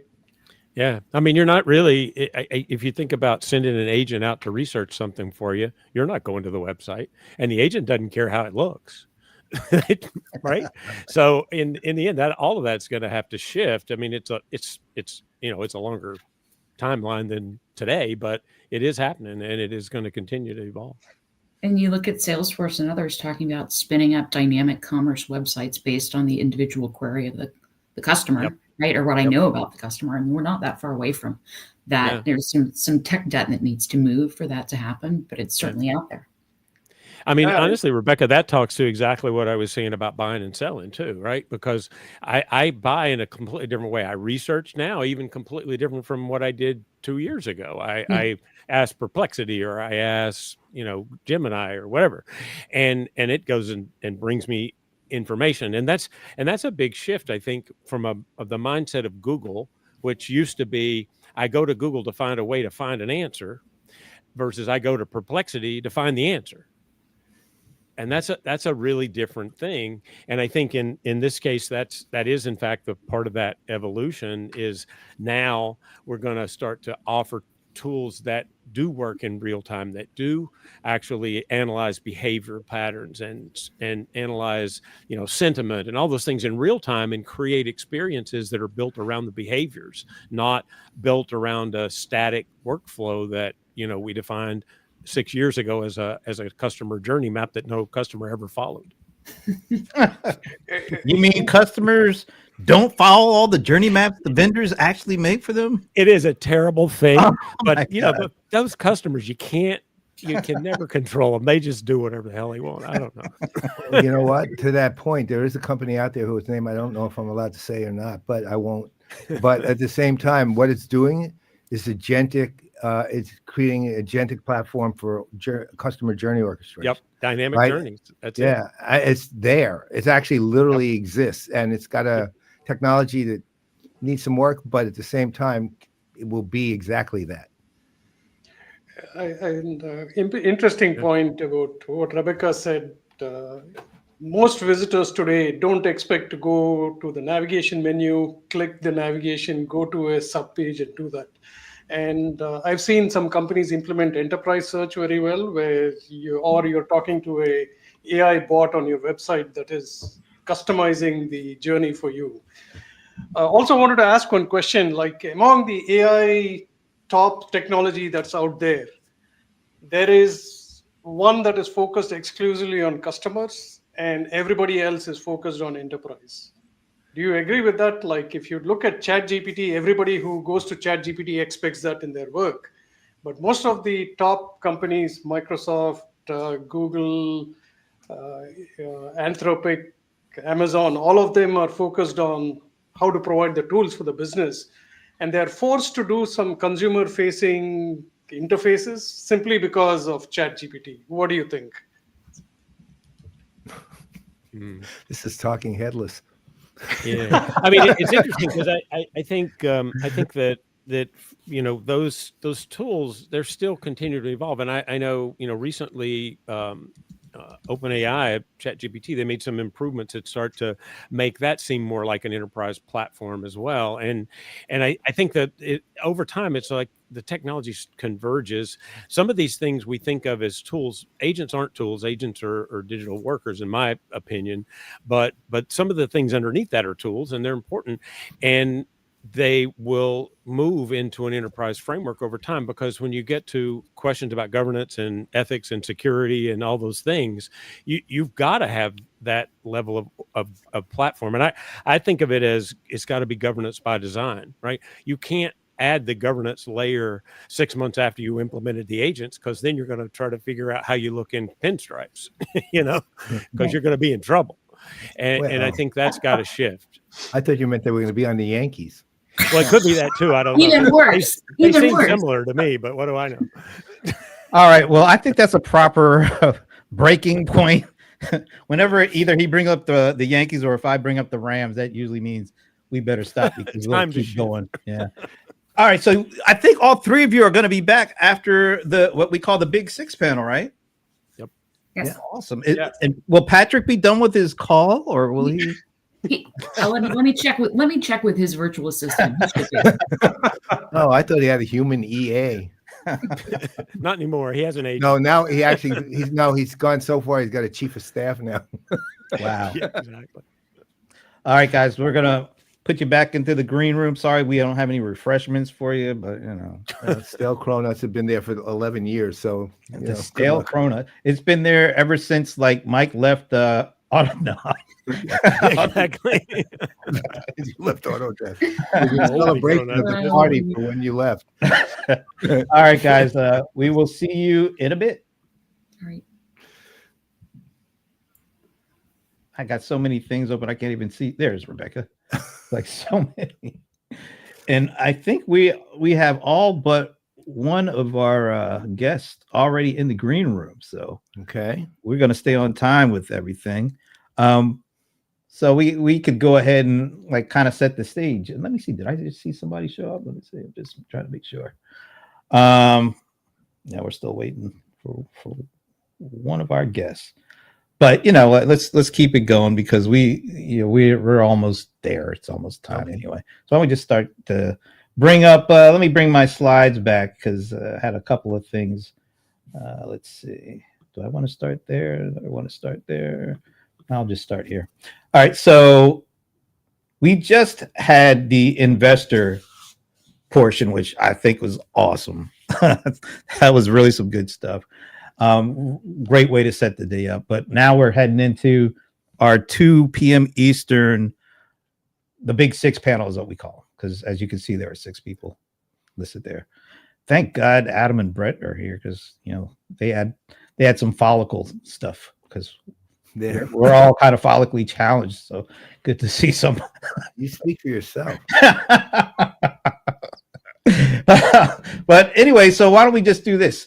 We started doing this, as we said a little earlier, the what if or what is CRM in series for 2023, but we did it back in December of 2022. So this marks the 4th year of us doing this. And I actually brought a little, I was digging into our archives. It's quite the dig, by the way. We got a lot of archives at this point. 16 years of a show, man. Yeah, so I was digging in and I found our like the first group of people, and this is how I know I've come a long way in terms of my graphic artist skills. This was the promo for the first. Okay, I mean, just like torsos floating around in the middle of. I mean, it's pretty bad, quite honestly. But we started with 4 folks. We started with one panel, 4 folks on that panel. We got Rob Tarkov. I was blanking for a name. Bob Tarkov. At the time, he was at Oracle. Neha Bajwa. At the time, she was at Microsoft. John Taschek. At the time, he was at Salesforce. And guess what? He's still there, so he'll be joining us as well. And Sugar Clint. I gotta say Sugar Clint. I can't just say Clint. Sugar Clint Orem was here, and he was one of the founders of Sugar CRM. This is how we started. And as we've been telling you over the course of the first hour or so, we've gone from one panel of 4 people to like 4 panels of way more than 4 people. As a matter of fact, we're going to have 6 people on this next one. So still keeping an eye out for, you know what? I might need to send Marco.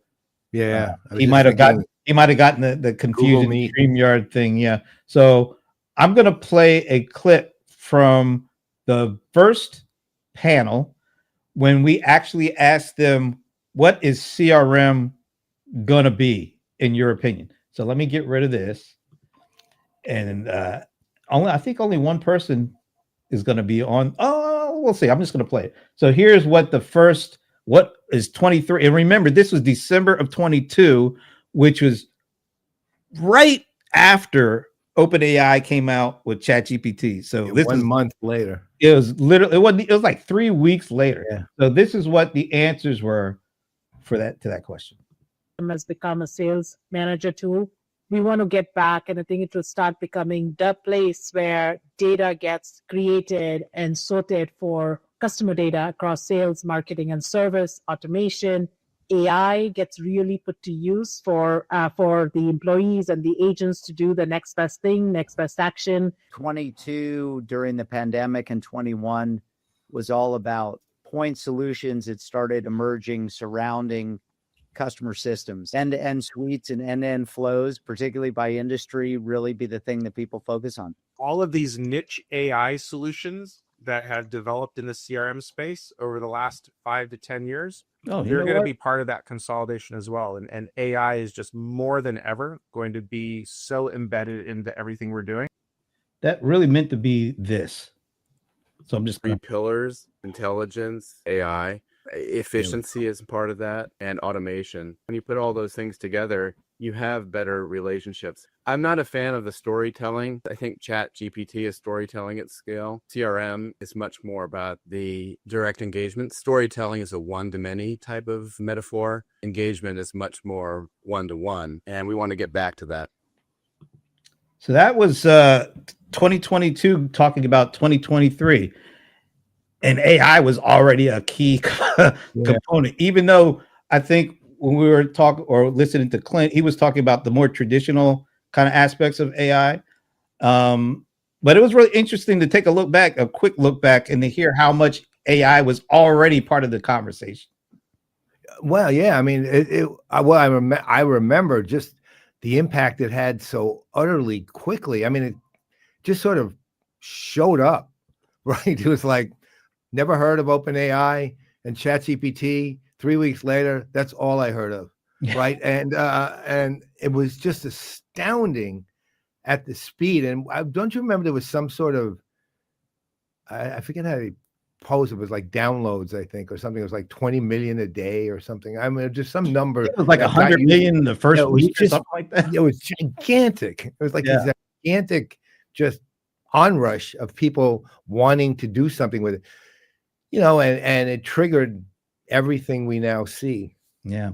So we're a full 3 years into the, I just started calling it the ChatGPT era, just because they were the first, when it comes to what we're talking about now with AI. But once again, we didn't even hear the term generative. No. We definitely didn't hear the term agentic. So, wasn't there. Exactly. So 3 years in, now we're ready to find out what 2026 has in store for CRM.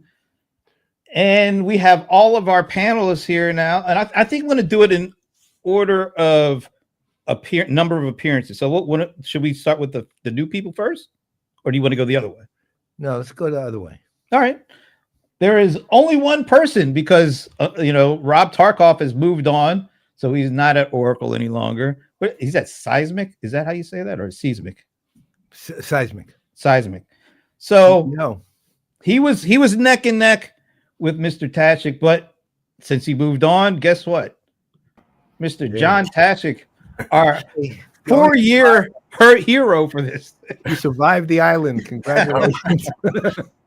All right. Well, hey, what an honor. Thank you.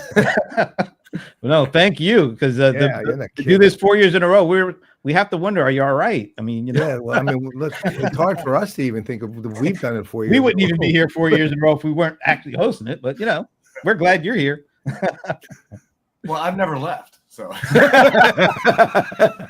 just been waiting for it to come on. All right, so I think we have 2 people that have been here. Wait a minute, I think we got 3 who've been here twice. That have been here, I think, twice. I know Anthony Leeper from SAP was here last year. Right. Anthony, good to see you again. Hey, sir, how are you? Doing well. Good to see you both, Brent and Paul. And again, good to see our colleagues from Salesforce. We'll call them colleagues at this point on the call. Thanks for doing that, Anthony. By the way, you both look really comfortable. Anthony, you really look comfortable in that chair. I mean, that. Well, I like the comment about storytelling in your earlier video. When I was a child, people used to tell me stories in chairs like this. Now it's my turn. Absolutely fabulous. All right, thanks to you. All right, I think we have another two-time vet. I like to call him the smoothest dude in CRM. Mr. Man. Terrence Cesare is here again. And start people's sentences and finish them both. Thank you, thank you, thank you. Love and hugs to both of you. And I'm honored to be part, and I'll call it the tribe of CRM. The CRM tribe. We'll go with it. Better yet, a tribe called CRM. How about exactly. that? Oh, wow. Honored to be here with John and Anthony. And you know what? Brent did not realize that he made a reference to a British TV show when he said absolutely fabulous. You're certainly right about that. I had no idea I did that, but I knew Anthony would pick it up. I'll take the credit. All right, but we have one more tribe member. Wait a minute, two more tribe members. We got a returning tribe member first, Adam Justis from Adobe. There he is, the man himself. How hey, are what's you, up, sir? folks? Yeah, it's great to be back. I feel like the kid who just keeps auditing the class from the cool professors. I'll keep coming as long as you'll have me. Absolutely. Well, thanks for joining us, making time. And we have two new timers, although they're not new to us, but they're new to this. We'll start with Mr. Brett Weigel. The man Hello. himself, too. How's it going? So I'm sitting 4 doors down from Tarkov's prior office. I tried to get in so I could do it from there. And we would, have that very similitude, but the door's locked. So anyway, Break it down. Break it down, no problem. So, Well, we're glad that you could join us from that room. So that's absolutely. good. There's only one thing you can't do. You can't talk about the 49ers, though. No, I wouldn't even try to, especially with how well the Rams are doing. So We were doing great until last week, but I digress. Let's keep it moving. All right, our final panelist, but not least, and he is a first timer as well with Brett. I met this gentleman at a previous spot, but now he's at Microsoft. Marco Casalaina. Hey, man. Whoa. How are you doing? We got the distance. You look like you're in a command center or That's something. right.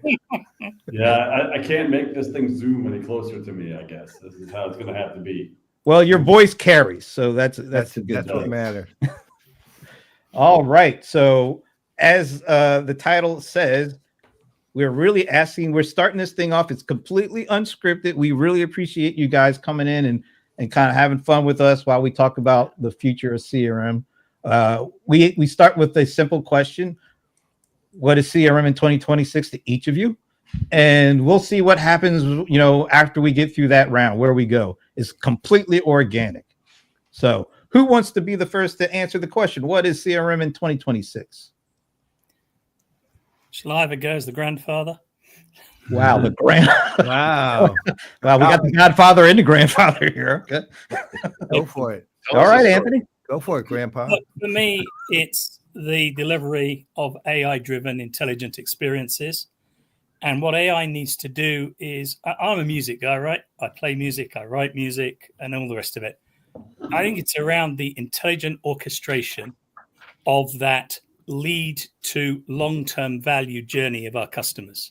It needs to be individualized. It needs to flatten the enterprise, and it needs to deliver the right experiences. It isn't all going to be in chat. It's going to be a blending of the right type of information in the right type of modeled experience at the time it needs to be delivered in the journey. All right, who's up next? I think we got it. I got you. Or Marco? I'll take a stab at it. So here I am now at Microsoft, and what CRM is becoming now, at least for us, is more integrated into other tools. CRM has traditionally been in its kind of island. Here at Microsoft, it's Dynamics, and it kind of lives in its little spot, and then your email tools over there, and your messaging tools over here, and your meetings are over there. Well, it's becoming more and more integrated through the use of AI. And so, you have a meeting with a customer, the transcript feeds right into your CRM, and the summary of that conversation goes in there and that kind of stuff. But in 2026, we're really going to move from just language stuff, from pure summarization and those kinds of things, into a place where these agents are going to start doing stuff for you. They're going to start filling out your RFPs. They're going to start actually making meeting appointments for you and that kind of stuff. So I think that's what we're going to see in the coming year. Okay. Who's next? Next up. John? Yeah, I can go. I agree in part with Marco, because I think that the agents will not be passive as they are now, like where you're enacting an agent, it's doing a workflow and it's doing something for you off a passive database. It's going to be much more active. They're going to be more like a person, part of and it's going to start coming soon. I would disagree on like it's being, as part of the side. It's actually going to be more central, that the more that the agents are effective, the more that the CRM tool is going to be used and more effective. And because people still need a place to go in order to do the things that are CRM. And it's not CRM, it's not just like scheduling a calendar or doing a contact management, it's huge company workflows. So they're going to be more effective. It's going to be CRM kind of as we know it. The agentic part will be a little bit more invisible to us, so that will be used a lot more. And then the agents will start being treated more as a human part of the workforce. Yeah, I think that AI agents and sort of the migration to agentic workflows, it really helps with a huge range of things. I mean, I agree with John and Marco, certainly on agents in a way erase boundaries between apps. We've had sales, service, marketing, but then even more broadly, and of course, Oracle is in these realms, things like supply chain management, finance. You have a problem from a service perspective, it's about billing. Well, where does that really live? It's over in ERP or in some finance app. So as we have these different apps, different app owners, these have been divisions that have been hard to navigate within most enterprises. And I think AI agents become not only more active in the process, more proactive, but they also enable, sort of the removal of boundaries, right? They can interface with each other. Even across vendors' selection sets. You look at technologies like A2A and MCP. We're seeing a lot of collaborative things where the agent team, if you will, is actually multi-vendor. And that's a huge unlock for an enterprise to be able to get work done more efficiently with a much more convenient set of factors involved. Okay. Two of you left. I'll jump in. Terrence, sure. I feel like we're at this such an interesting inflection point right now. It's so tempting to look backwards as much as forwards. I think right now, a couple of things that I've heard recently where there's just so many enterprises, so many companies looking to kind of exit what they've been calling the POC hell, right? Where they feel like they're trying to address this kind of, dude, where's my flying car?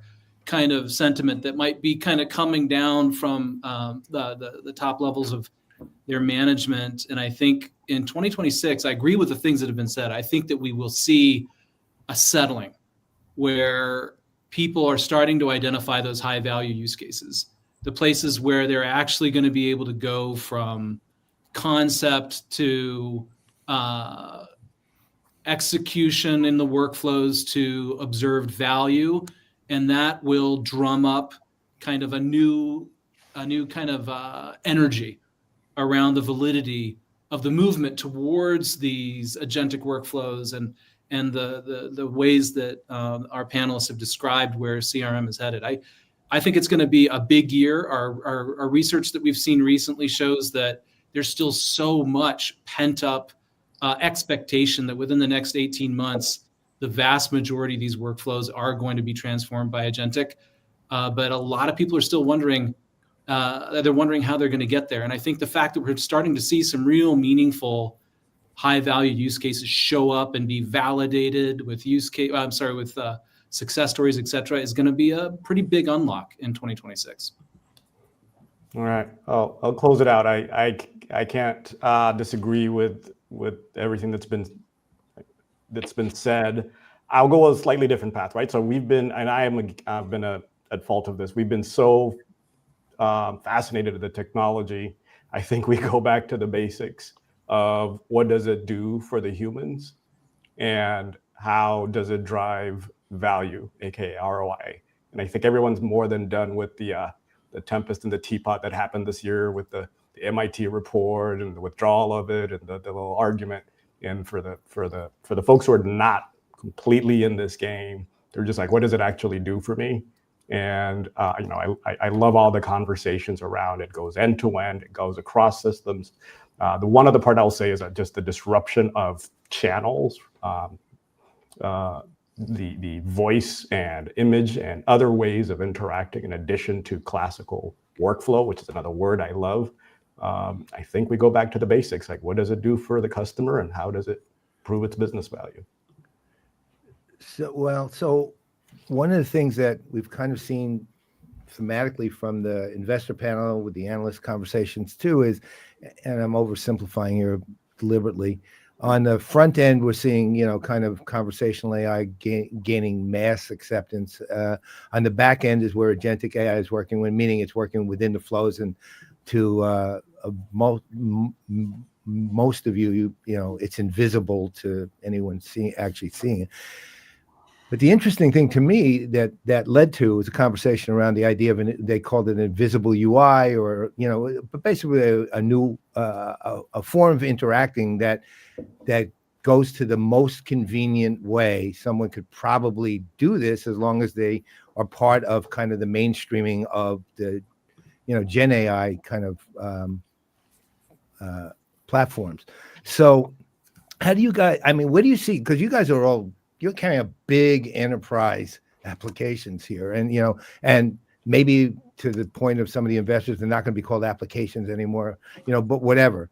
But the real interesting thing to me is how are your interfacing going to start working when you're dealing with huge companies with enormous numbers of people who are utilizing applications or utilizing capabilities with very complex workflows, and at the same time are looking for it to be most effectively convenient for them to do all the things they need to do as close to one place as possible, without all the jump from here to jump from there to jump to there.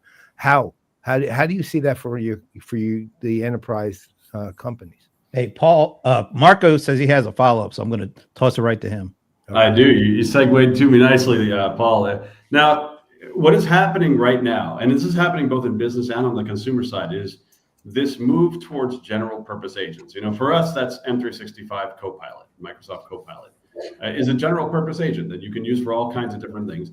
On the consumer side, you see that with Manus, Perplexity, ChatGPT is kind of moving in that direction as well, where you use this one agent to do all kinds of different things. On the consumer side, I use it to rent a car, and I used to get me a hotel room, and this, that, and the other thing. And so for us, a lot of it is using the power of this general purpose agent and moving a lot of those CRM functions to where you are. So for us, that is Copilot. It also means a lot of the CRM gets exposed in Outlook itself. So you're in Outlook, you're working with a customer, and your CRM stuff is right in there, like literally on the thread that you're on right now. Or if you're in Teams where we have a lot of meetings as well. It's messaging, but it's also meetings. And we're putting the CRM there. So, to your point, it's true. This explosion of agents actually makes it a little bit difficult if you have a different endpoint for every little thing that you have to do. But the rise of the general purpose agents is helping us solve that. Okay. I'll jump in earlier this time. At least for me, that I think some of the old truisms, like my theme throughout this will be some of the old truisms, right? So this is enterprise, it's the big leagues. And what we saw for us this year, and we think it'll carry over, is the governance. How many agents do I have? Who are all the models that I have? Who are all the versions that are running? What data is running through them? So everyone's excited about the feature, and then all the security and the governance folks are coming around and going, we've had a bunch of experiments. Let's have a handle on it. Let's actually drive to things. And just, at least for me, just continuing to drive that relentless focus on what are we doing? What business purpose does it drive? And of course, the rules of integration still hold, right? Like all the protocols, we're inventing new ones, but We've known for a while you have to integrate with everything else that everyone's working with. We've known that you have to be where the user is. But for me, that governance and that oversight for this sprawl is how, like, it's the both. It's the and. I need all these models, and I need to know what they're doing and when they're running, and did they fall over or not. Yeah, I can't disagree with any of that. I mean, that's very clear. Totally right, Terrence. I think that if you're looking at general purpose agents, though, and governance, there's a big gap, because general purpose agents in an enterprise are going to be probabilistic. They're going to be like the human errors, are going to be introduced into the enterprise. And what is really essential for governance is the deterministic capabilities, the workflows that already exist. And Terrence, you at ServiceNow would know that, completely. Yep. There's got to be a baseline of workflows that are unmitigable. I can't say that now, but you can't change them. They shouldn't be changed. They may be changed later for sometimes efficiency or growth or scale, but that's a little bit later than 2026. But the probabilistic ones, like doing a summary and there are too many errors in there, and that forces the governance to slow down those projects. So if you actually unpack that MIT study, it's really about these agents doing probabilistic things versus the deterministic things that make the enterprise run. And I think that we're all talking about the same goal here from different angles, but generally what's going to happen is that the software is going to be more used, and that's how you're going to get the governance, and new capabilities are going to be created for the consoles to look inside and get the insight to how those agents are running, how they're connecting, and how they're integrating. And it's a huge opportunity for the applications market to do that, not just the LLM providers or the foundation models. Yeah, I would agree with John just in terms of that sort of challenge of how do I figure out how the power of the non-deterministic stuff, the flexibility that an agent brings, mixes with deterministic things that have to be because of either regulatory reasons or because of the enterprise's own rule set, right? I think at Oracle, we recognized some of these challenges earlier on, and we baked a lot of security and governance into our infrastructure level, in fact. So before we're even building an application, it's already there at a basic level, and we're managing those things regardless of whether it's a frontier model or open source one that's a little more efficient and smaller. But as we play with this, we're experimenting with techniques that are very jobs to be done oriented, where you might have a policy driven set of decisions that need to be made against rules set by a government, let's say benefit that you're entitled to. Well, there's like a law that says what you're entitled to, right? So those documents need to be sort of respected, and the agent needs to execute against that rule deterministically, but then fall back to non-deterministic when someone needs help around the edges, right? So those things have to be sort of fluid, and it might be an application of multiple agents. It might be an application of static workflows with code, with agents that are kind of managing and humanizing the process. But I think the key is to just identify those areas of value for the customers and then create the right set of Legos to be able to construct the solutions that really work. And I think that's how you get the ROI while you remain safe. I think we have to understand the journey that we're painting for our customers. And to be honest, guys, how far a lot of them are away from that.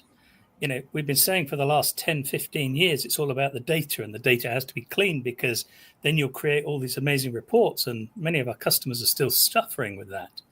So when we start talking about regulatory compliance, is an account on all your systems?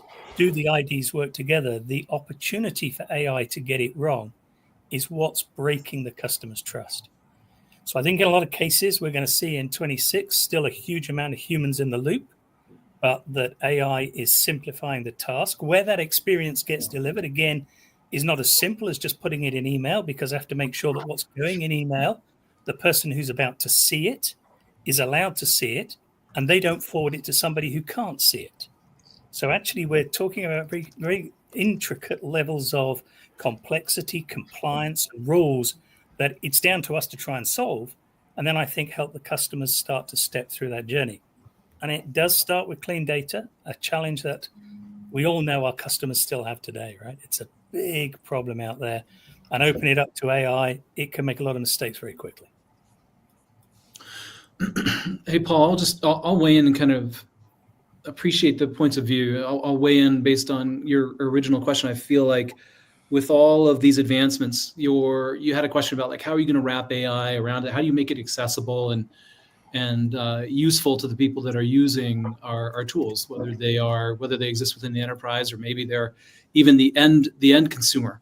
And I think that there's absolutely and well positioned a place for the general purpose agent. And then there's also so many opportunities for the fit for purpose agent that will show up. If I think about someone sitting down in front of Adobe tools, in some cases, it makes sense for them to be able to ask general questions and be sort of Sherpa'd through a particular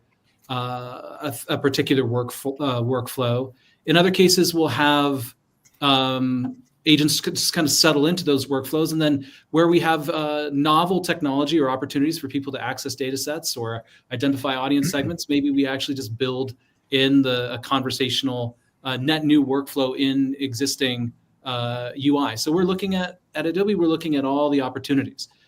Do we need to develop brand new products around AI, around the UI required for someone to maximize the utility of certain agents? Or do those agents actually, effectively function in existing workflows where they're more transparent or less obvious to the user? I think it is beholden on us to kind of imagine all of those scenarios to bring the utility of these tools to our customers. Okay.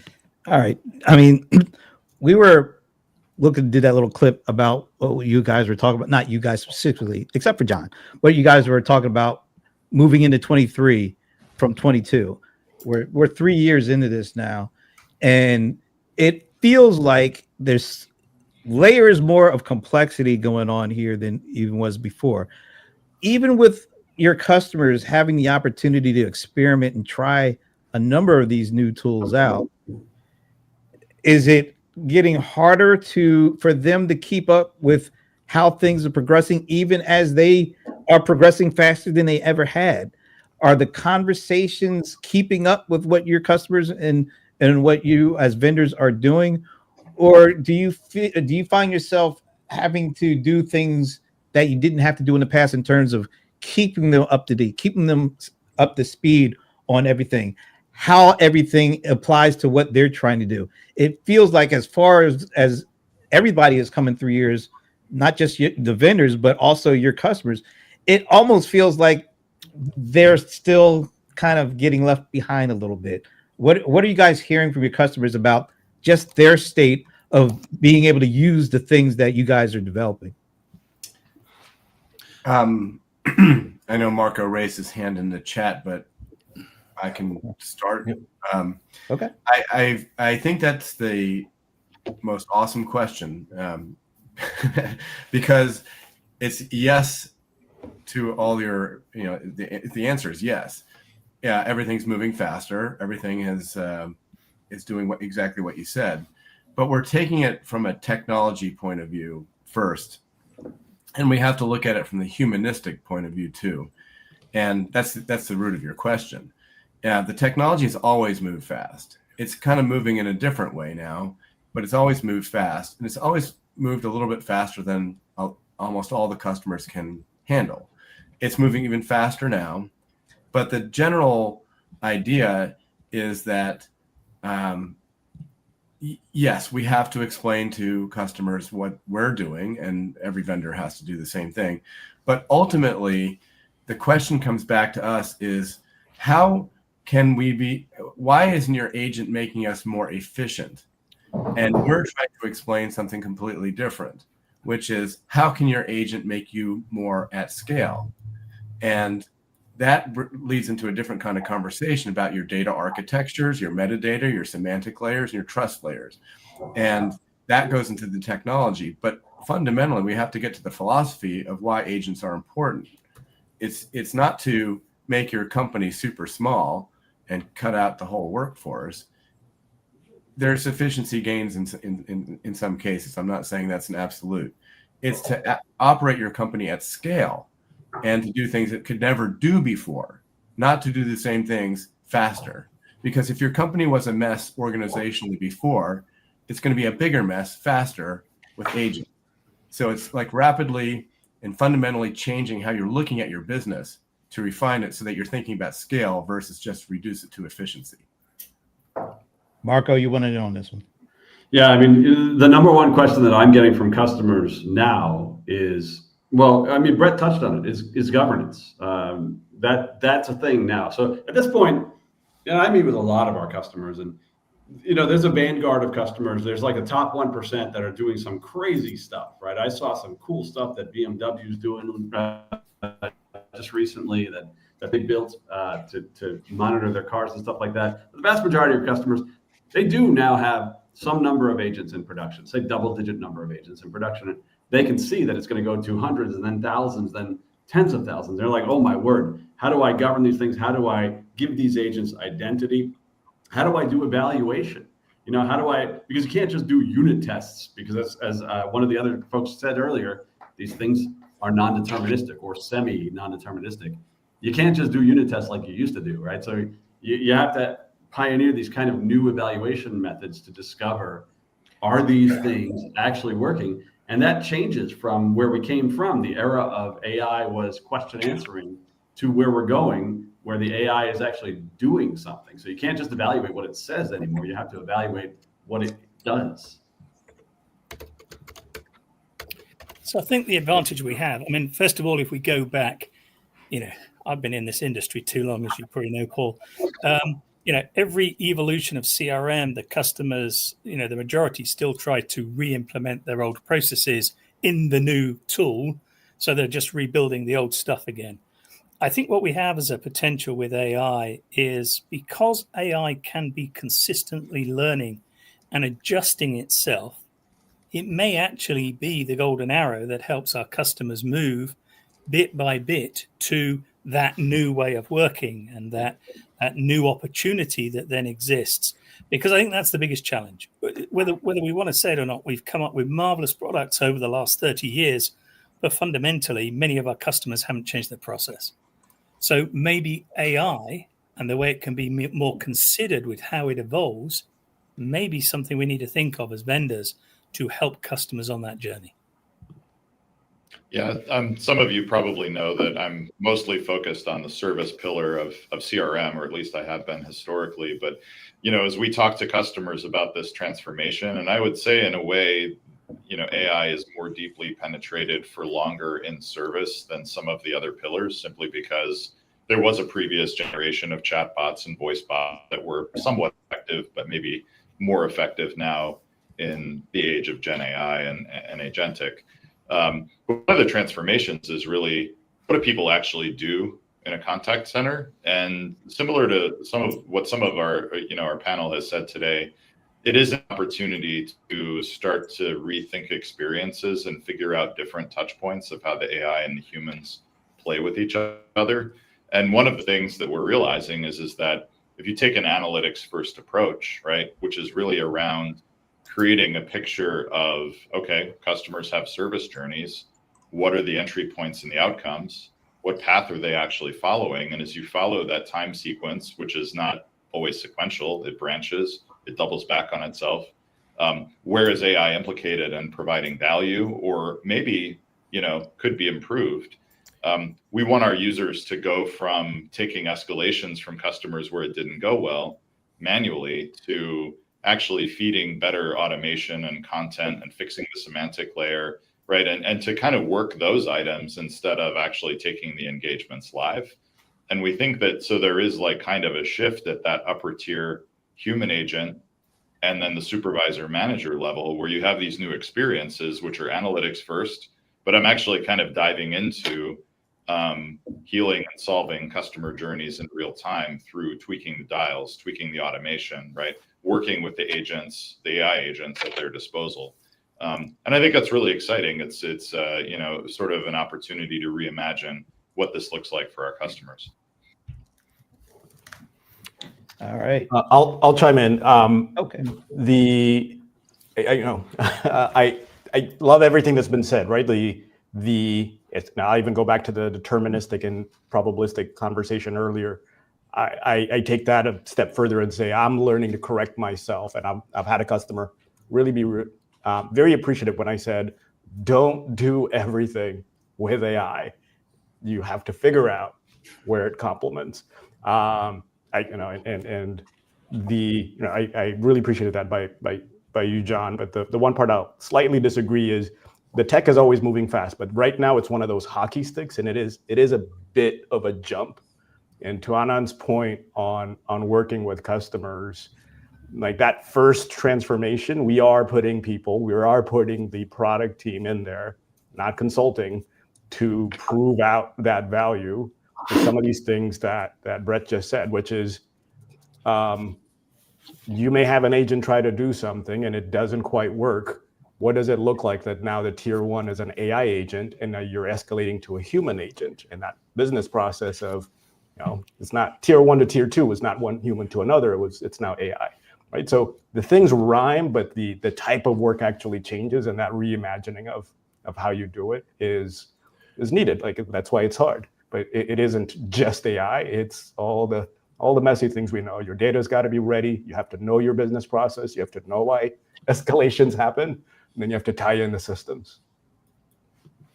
So I want to sort of build on things you said, but change the direction. I'm going more toward governance and constraint, but from the front end of it, so to speak. One thing I've noticed, I'm working with all the various conversational AI platforms, especially Claude in particular, and I've noticed one thing about all of them: they're by default lazy, right? They're all lazy, everyone, because what they will do will give you an answer, kind of in a Boolean fuzzy logic way, which is, yeah, things like this do this.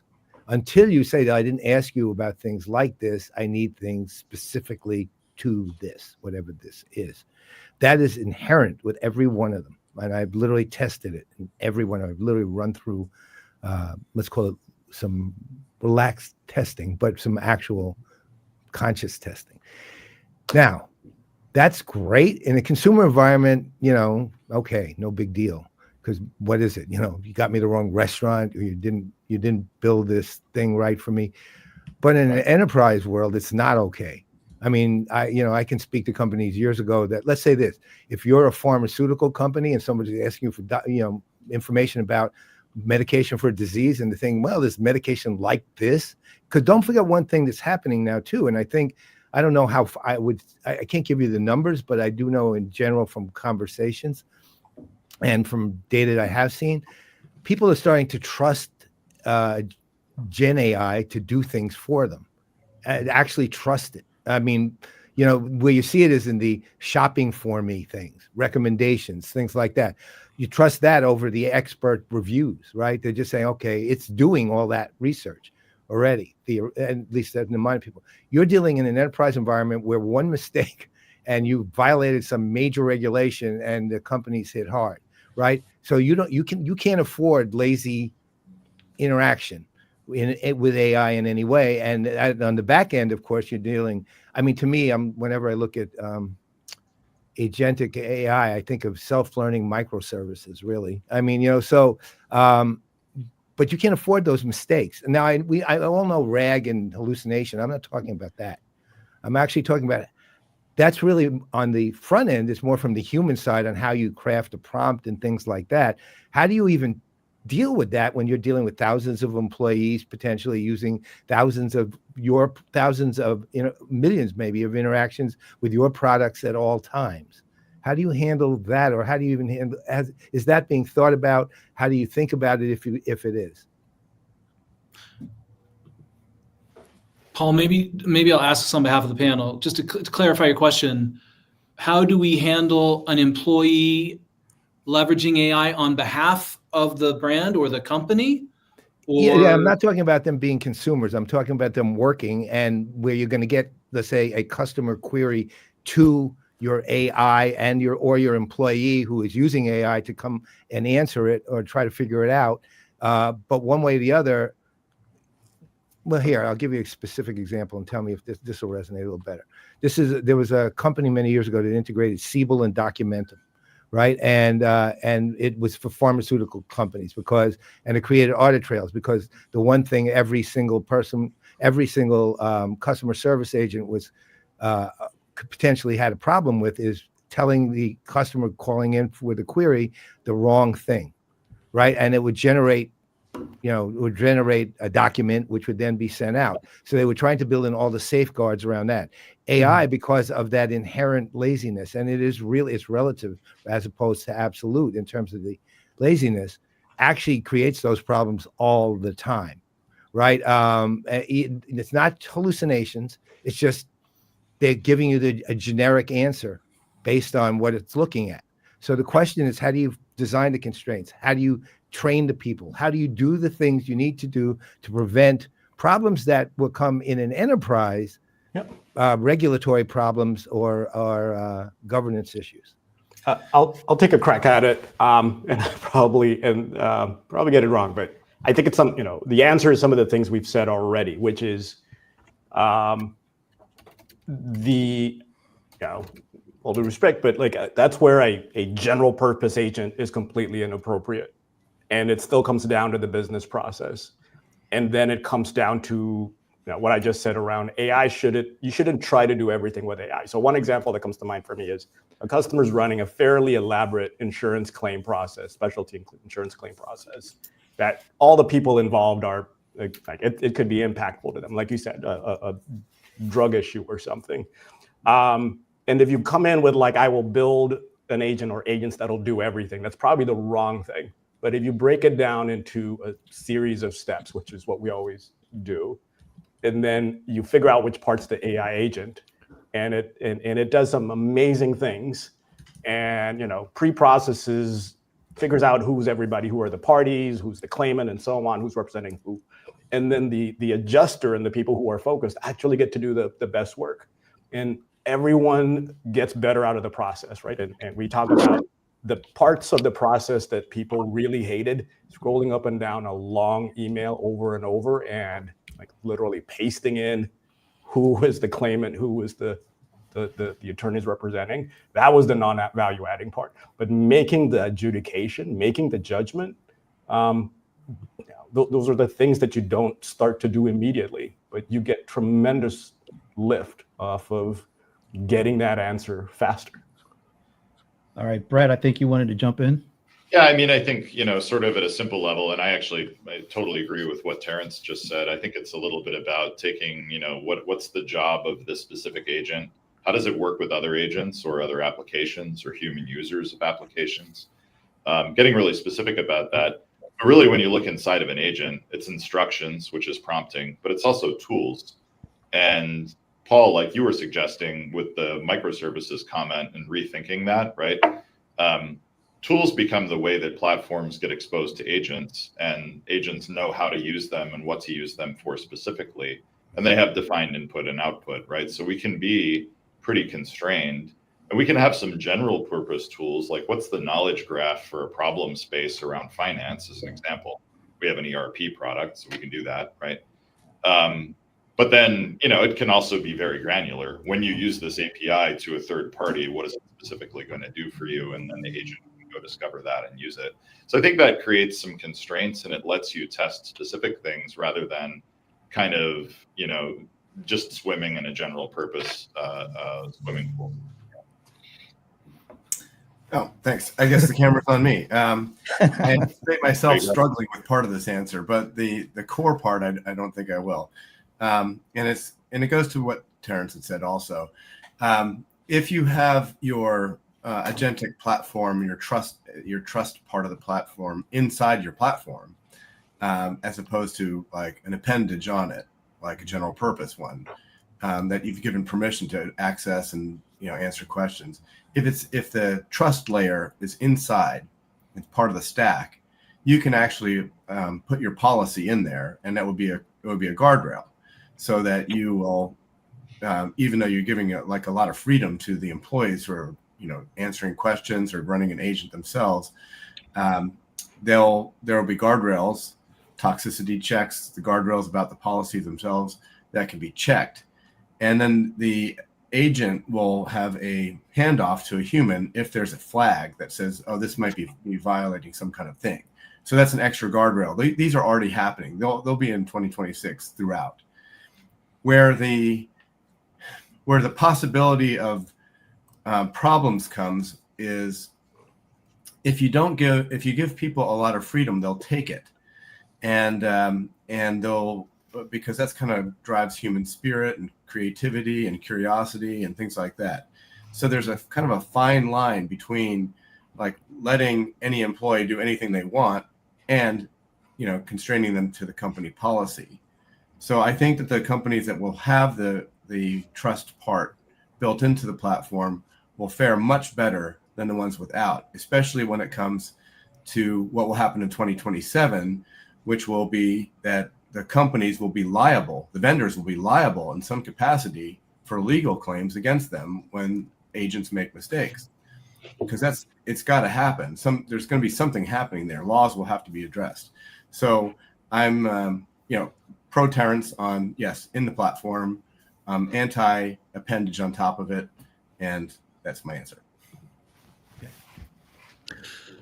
Yeah, John, great point, John. And I'm also recalling an earlier point you made about the role of agents affecting scale. I think an appropriate analog, something that we've been looking at Adobe, is we recently, in the context of scale, more sort of in the Gen AI versus the agentic space, we introduced a product called Gen Studio for performance marketers. Like, how do you dramatically increase the people that are actually able to produce content that is publishable, that is on brand? So the risk is still there that you're giving people kind of the keys to the kingdom, maybe that haven't historically had them, either to respond with information or to present something that is in fact representing your brand. And so in that product, in the context of inserting trust into a meaningful layer of that process, it is a series of safeguards where you're saying, we'll allow this new generation of content creators or responders to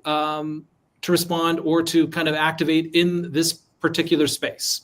You can generate content with these templates, do this here. But not only that, there's also then an agentic ability where you're actually doing a brand check on anything before it goes public. So I think we'll be asking agents to not only be sort of the enablers, but then also kind of the overseers. And then completely agree with Terrence that in some cases, we're just not ready to take the human out of the loop in the context of protection and safeguarding. But there are some pretty powerful methods that are already in market where we're inserting the trust and the mechanism to ensure that things are compliant and safe for the brand, or in some cases for the consumer before they go public.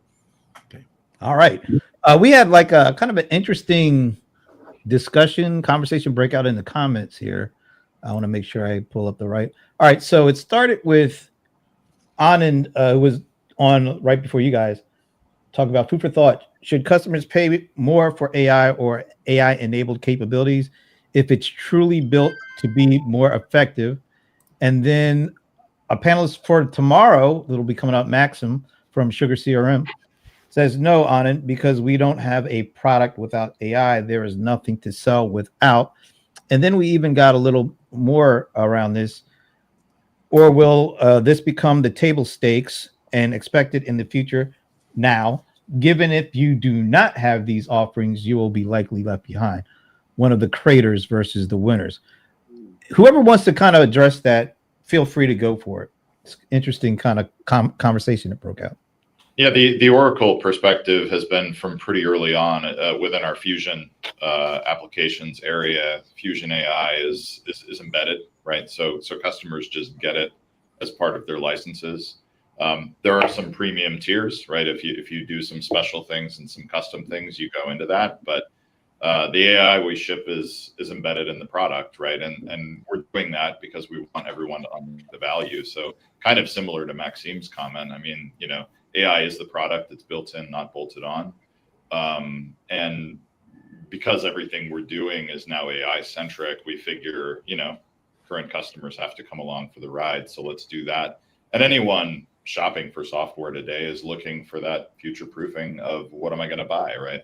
They want it to have AI in the box. So that's the approach we've taken. Obviously, there are a lot of different approaches from a lot of us. Anthony, you say you want to jump in? Yeah, I mean, great question, and great input from the audience. I think the fact of the matter is, the world of per seat licenses is running out very quickly, because if the whole view of this is that either we're going to save people 20% of their workload on a daily basis, which means a company can grow 5x over, can grow double its size over 5 years very easily without increasing its workforce. Where's the increase in license revenue going to come from for the development companies that are investing all their R&D? So I think we're going to see a lot more of licensing based on outcomes. And if you've got an AI agent that can replace 500 seats because it can be that productive, then there's got to be some way of recouping that and just bundling it for free in the software, which if we go back to the invisible UI, doesn't exist that much except to run the governance and the process execution success. Then we're going to have to rethink pricing and modeling very deeply, and I think that's something that's going to hit many companies end of 26, 27. I have a question, if Paul, unless you want to go before. No, I'm good. All right. I mean, how can we not address the bubble everybody is talking about? Are we in it? Are we approaching it? What will be the impact of it? I would love for anybody who wants to take this question. How do you view the current situation where we are with AI? And if you do think there's some kind of bubble, how do you as vendors look to address it in 2026?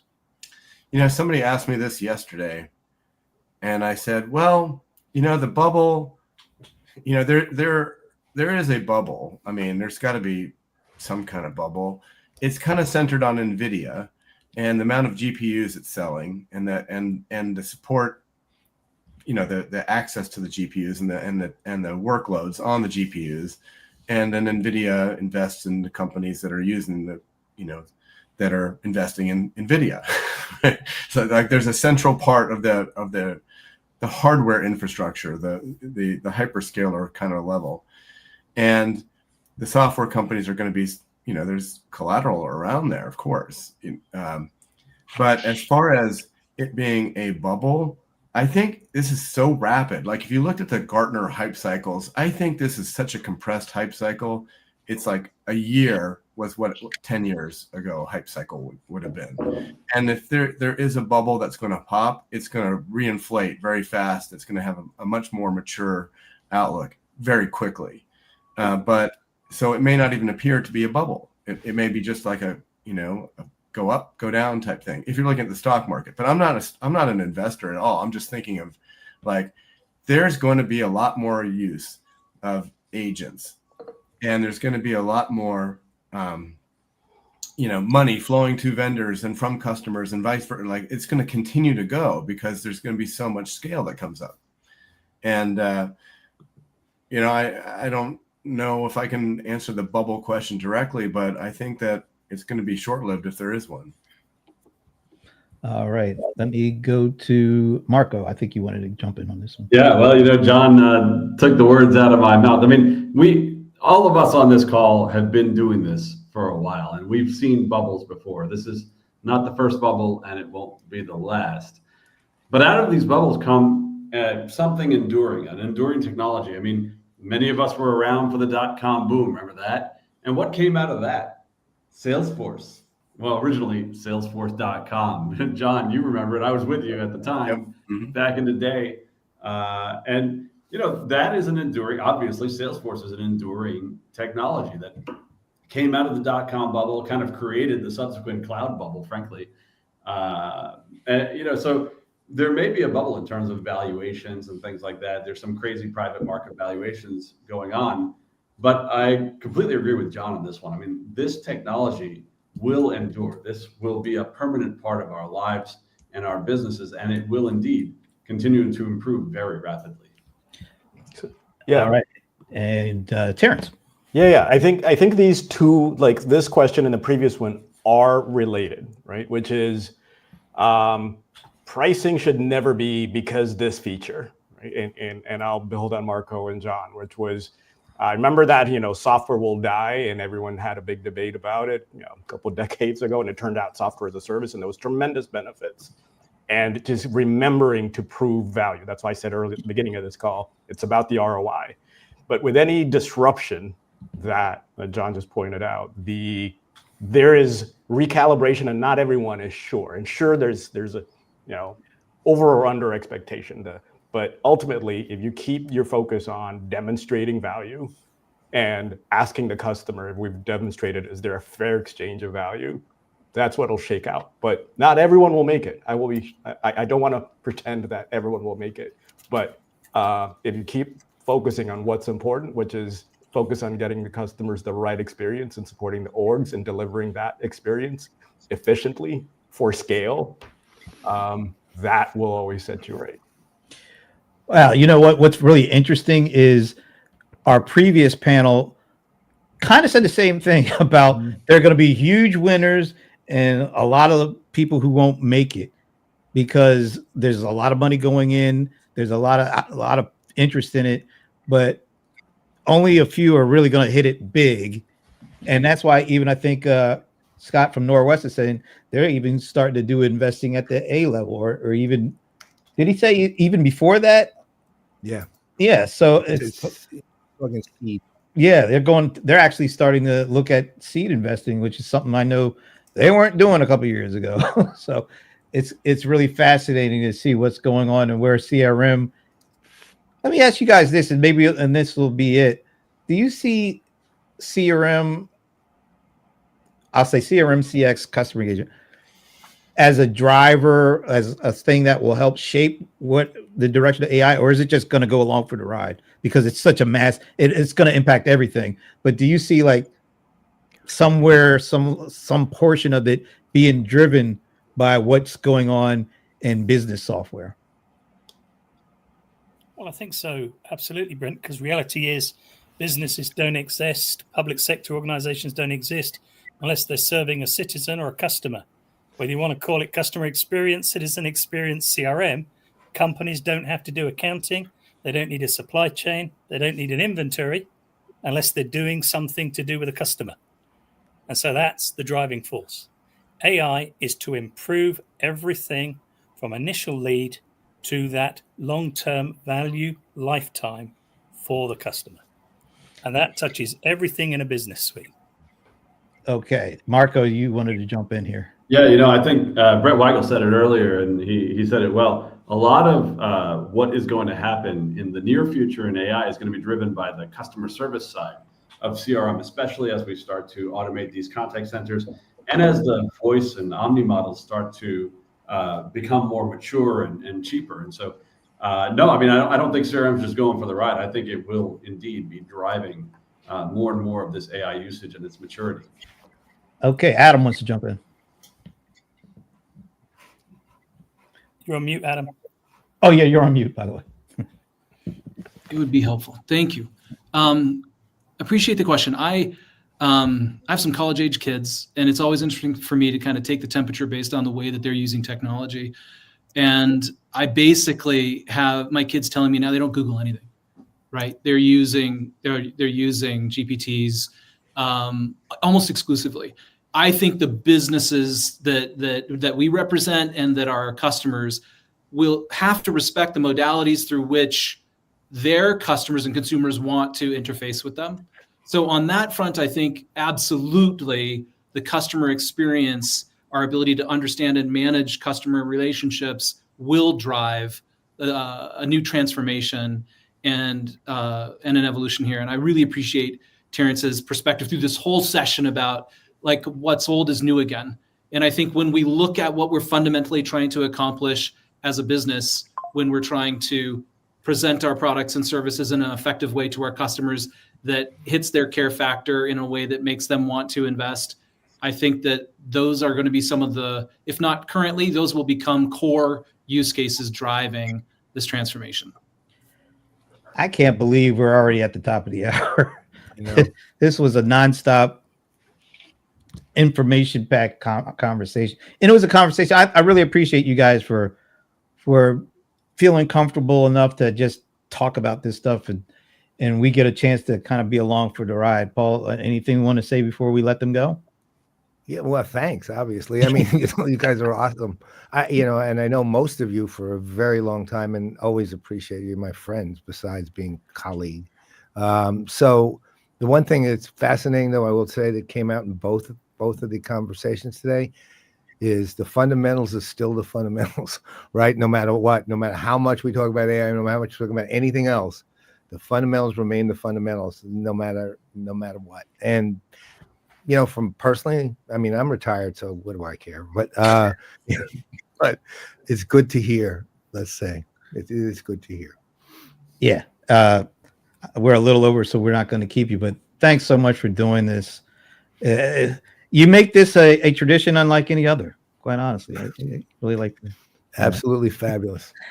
Thanks to Terrence, Adam, Brett, Marco, Anthony. By the way, Marco and Anthony are both over in the UK, right? I know, Anthony, you are. Marco, you're in London, right? I'm in our London office at this very moment, just visiting with some customers here in London and elsewhere in Europe. Well, thank you guys, both of you guys, for staying up that working with us. John, 4 in a row, man. Can we do 5 maybe next year? You ready? Okay. I'm not leaving this channel. I'll be right here. Not even going to leave the chair. He doesn't We want keep him in the green room for a year. All right, guys. Thanks again. Have a happy holiday. And I think you all will probably be receiving an email, kind of a save the date kind of. Yeah, email. you'll be all seeing it soon. Yeah. Save the date, March 11th and 12th, ladies and gentlemen. Well, gentlemen in this case, but March 11th and 12th, IRL 2026, Atlanta, Tech Village, Buckhead. All right, guys. Thanks again. Really great having you. Thanks, Paul. Bye, guys. All right. Let me clear the stage. This is quite the stage, man. We had so many people. It's kind of hard. StreamYard isn't really. I cut them off. I've been putting that button, like trying to get everybody out. I want to fix the interface for us too. Oh, I got the wrong with double verticals. There we go. All right. Woo, we made it. That was awesome. Let's bring our, what do we call them? Crack crew? Crack analyst team. No, we don't want to say crack analysts. That doesn't sound too good. No, okay. How about Ace? The Aces. We'll bring the Aces on. We really have the Aces because look who is joining us right now. There he is. Got done with his analyst call. All right. Yeah, so, I heard you guys wanted me, so I cleared my schedule. He's probably going to say now. Patrick Leanne's going to announce we were supposed to show up at Westminster's talk show. Oh wow, coming up soon. I don't know how you guys follow that, but here's Mike and Shashi. Hey everybody, that guy. Hey Patrick. Now that you called us crackpots, Brent, I'm not sure what we're going to. Well, better to be crackpots than crackheads. So potheads or crackheads. Maybe, I'm not sure. Well, potheads are kind of whale. All right, the white whale. Right. First of all, look at this comment. Incredible panel. Thank you so much for Paul and Brent. Top tier.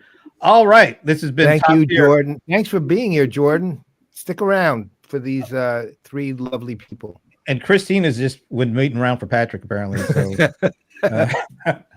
All right, so you guys sat in, heard everything that was going on with that panel. Let's get some initial thoughts. Whoever wants to go first.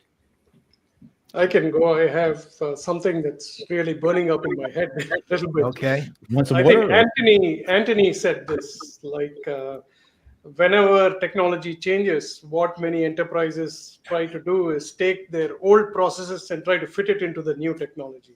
It was a very profound thought. Just wanted to get it out of the way. Is your head not burning anymore since you got that out? Right. Sure you're good. His hair can grow back. What does Patrick have to say? Did Patrick catch any of that? Oh, with 10 wolves. 10 wolves. Yeah. and a face lick. And lips and a lick. Oh, Patrick was talking about what Terrence had to say about, it gets back to the basics of how people are actually going to use this stuff and how they're going to get value. And, the more treats he gets from an AI, the happier he is. So that really resonated with him.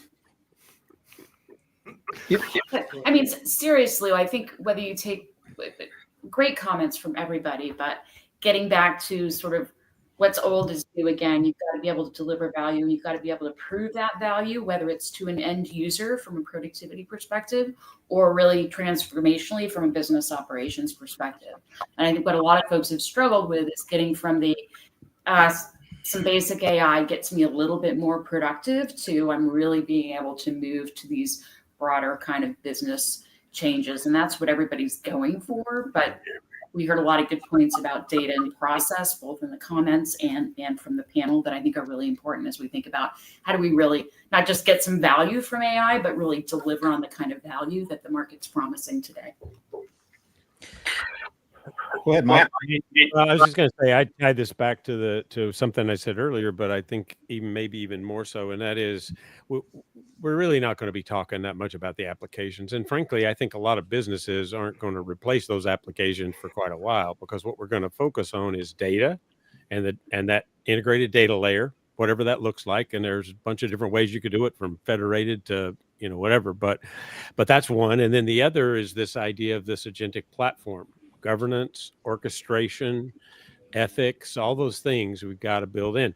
And that is where the progress is going to come from. And actually, one of the things, did a post or a report not long ago, trends for this next year, of course, because we always do, right? But one of the things that came up, and I'm really hot on this right now, is this idea of customer memory systems. One of the things that's always broken down with us in the past, partially because of the application silos, is handoffs and consistency from a customer perspective were just painful. I mean, really, let's admit it. They still are. They've never gotten that much better. So this idea of continuous memory, customer memory throughout all the process, all the workflow that you're doing, I think that's absolutely critical. And that's one of the biggest investments and one of the biggest advances that we're starting to see come together. Fix the data, have that orchestration and governance layer, and then on top of that, this idea of memory that's persistent throughout all the interactions. So think of it that way, not applications. One thing that struck me a little bit is how you had a really wonderful panel, a lot of great insights, but all of them were very similar in thought.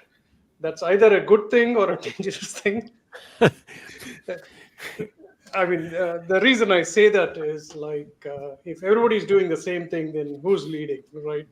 That's one. I like what you said, Rebecca, about Terrence saying hey, we'll just use AI to solve our customers' problems that exist today. I mean, that was a great statement from most of them. One thing that I can predict is spreadsheets are going to go away. I don't know who in the world says that I love spreadsheets. Right. No one I want to know. That's true. But these are all use cases where people are struggling already and AI can do better. I don't remember if it was this panel or the previous one where, or I think, Paul, you said this. Agentic AI has to get it as accurate as possible. I mean, we don't want, especially in healthcare and things like that. And by the way, somebody posted about needing AI for care for all of us.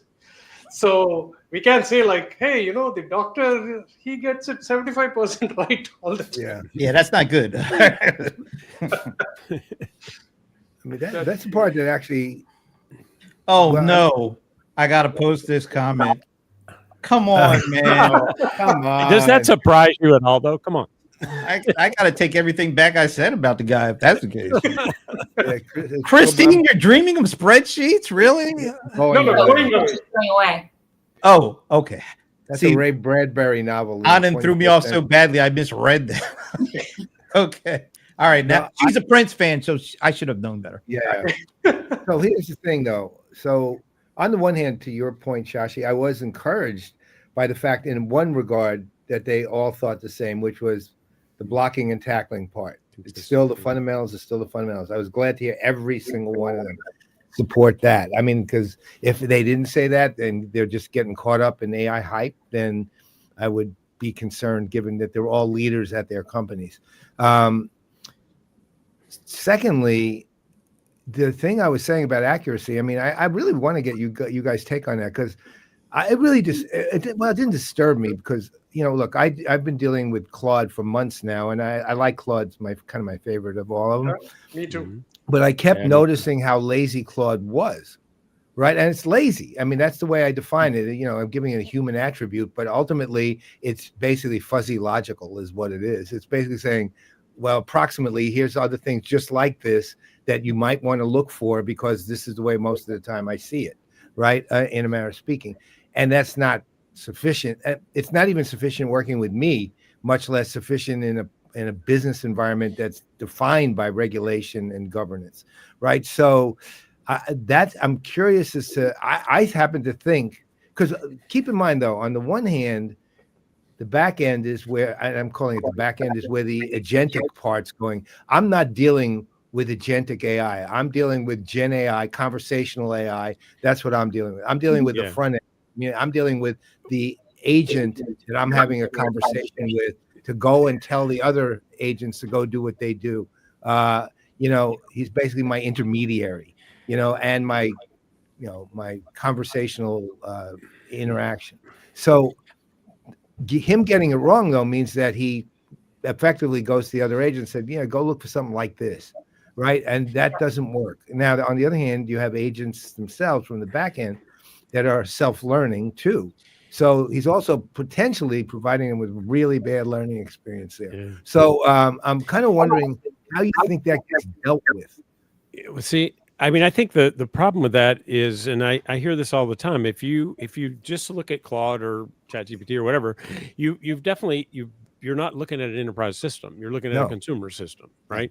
So if you think of an enterprise system and go back to what I said, orchestration, and that's a big part of fixing the data, orchestration, and actually, you know, we hear terms like RAG and graph RAG, and there's a whole bunch of different ways you can give context, but that's the rest of it, and that's the part that's missing when you're out in Claude. Although I will tell you, now that Claude has memory, I'm seeing this improve dramatically over time, because more and more Claude remembers the things that I've told it before, and it learns from those and gives me the things that it knows I want. So, but I think in an enterprise system, you've got this whole platform piece that's different, and it's providing the right sort of enterprise context. That's one. The other thing is, and you'll see this when you talk to anybody who talks about implementing agentic systems, you've got to have some way to assess performance on continuous basis, not one-time basis. Right. And as soon as you see a performance issue, you pull that back, and you may you change the autonomy level, how much humans are involved, or maybe you have to reboot that agent. I mean, whatever it may be, but we've got to have this transparency into how did that agent get to the point where it made that mistake. And then we have to define how it fails, and we have to define what we do when it does fail. And I think that's the difference in just saying ChatGPT gave me hallucinated a bad answer. Yep, it did. To what the enterprise system's going to, even you know, I have a local setup, a language model with a UI front end and a RAG setup with all the data that I have in my Google account and all this stuff. That one I use if I want to ask questions about my stuff, because it has all of that context that doesn't exist out in the ChatGPT land. By the way, Shashi, I just have to address Shashi. Don't hold your breath, man. I'm going to go back to something that Paul said for a second, if I can, which is sort of the responses that you get, whether it's Claude or ChatGPT or whoever it is. All of them.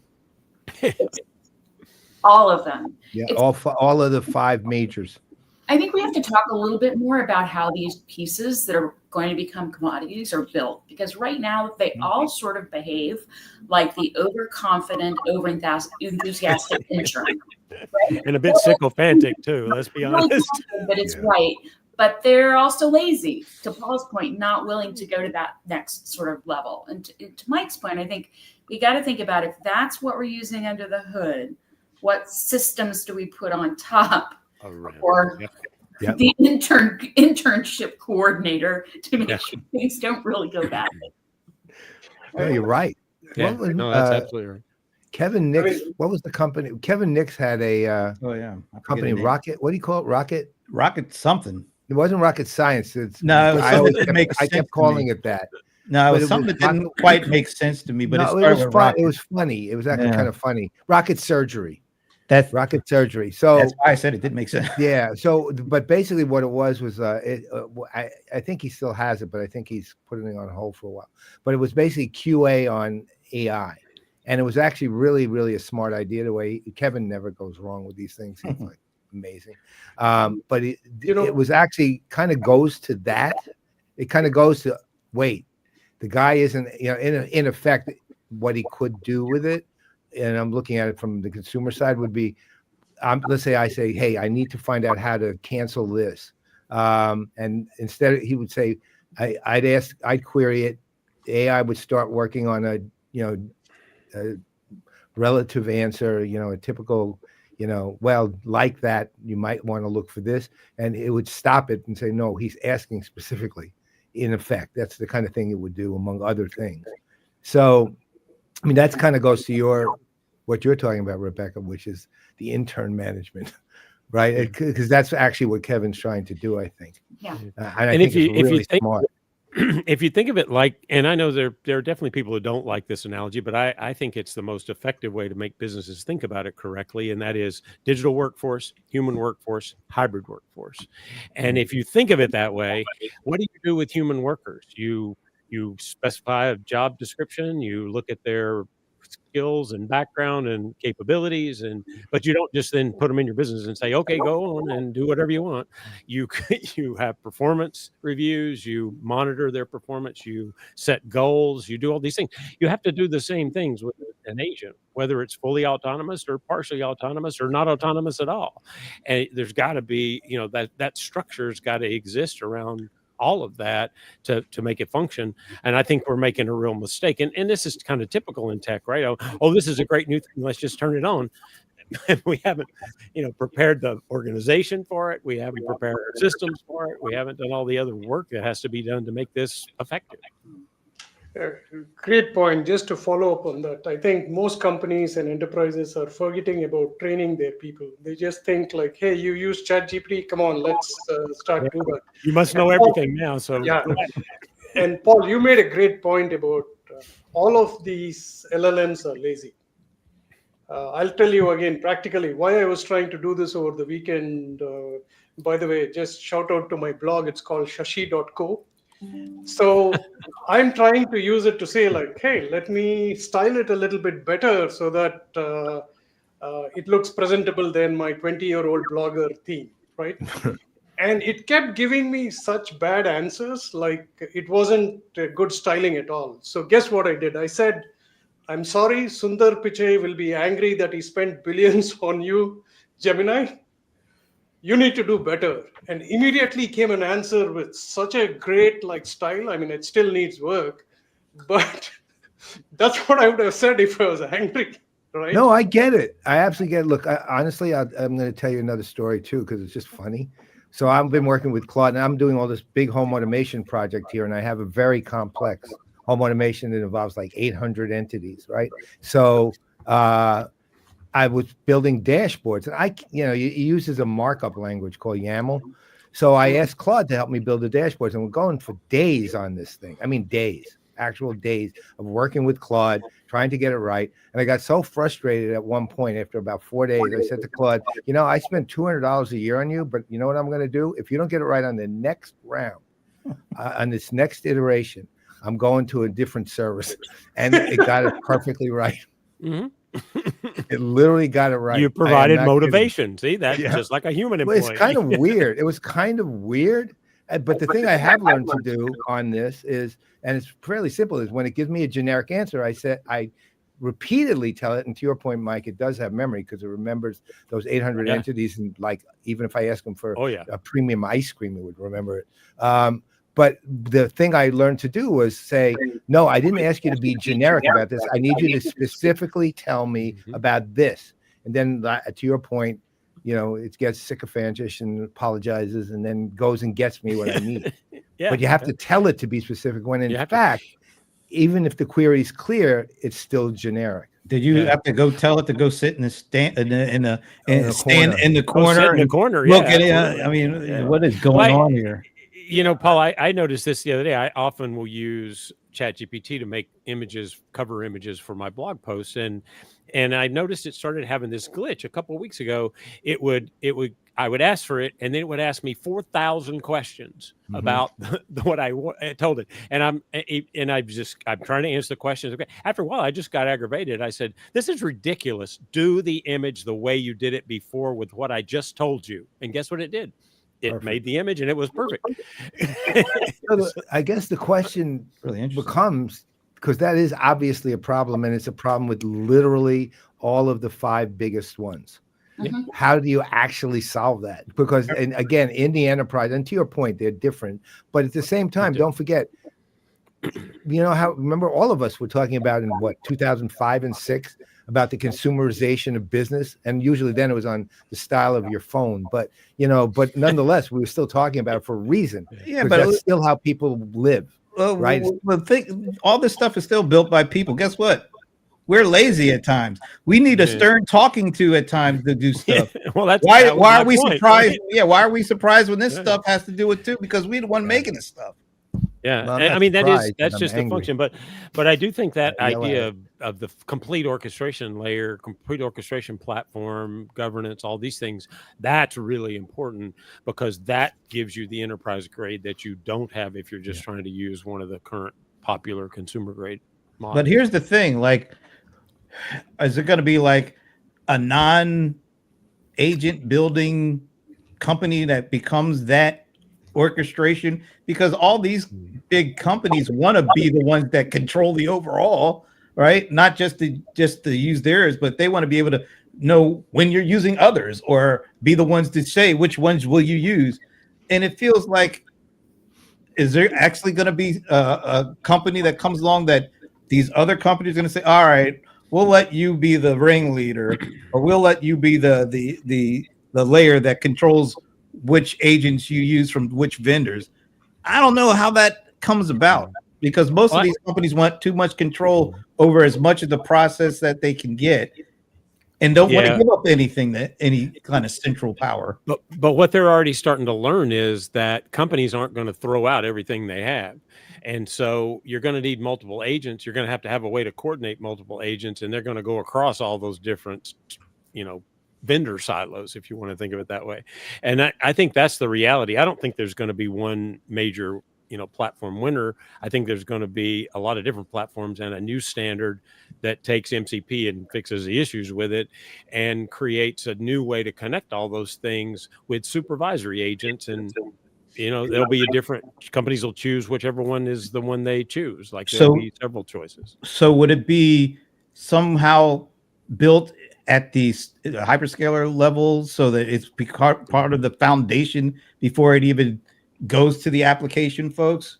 Say, hey, you got to use this, or it's because we're talking about, like, I think we had the same kind of conversation with the API stuff.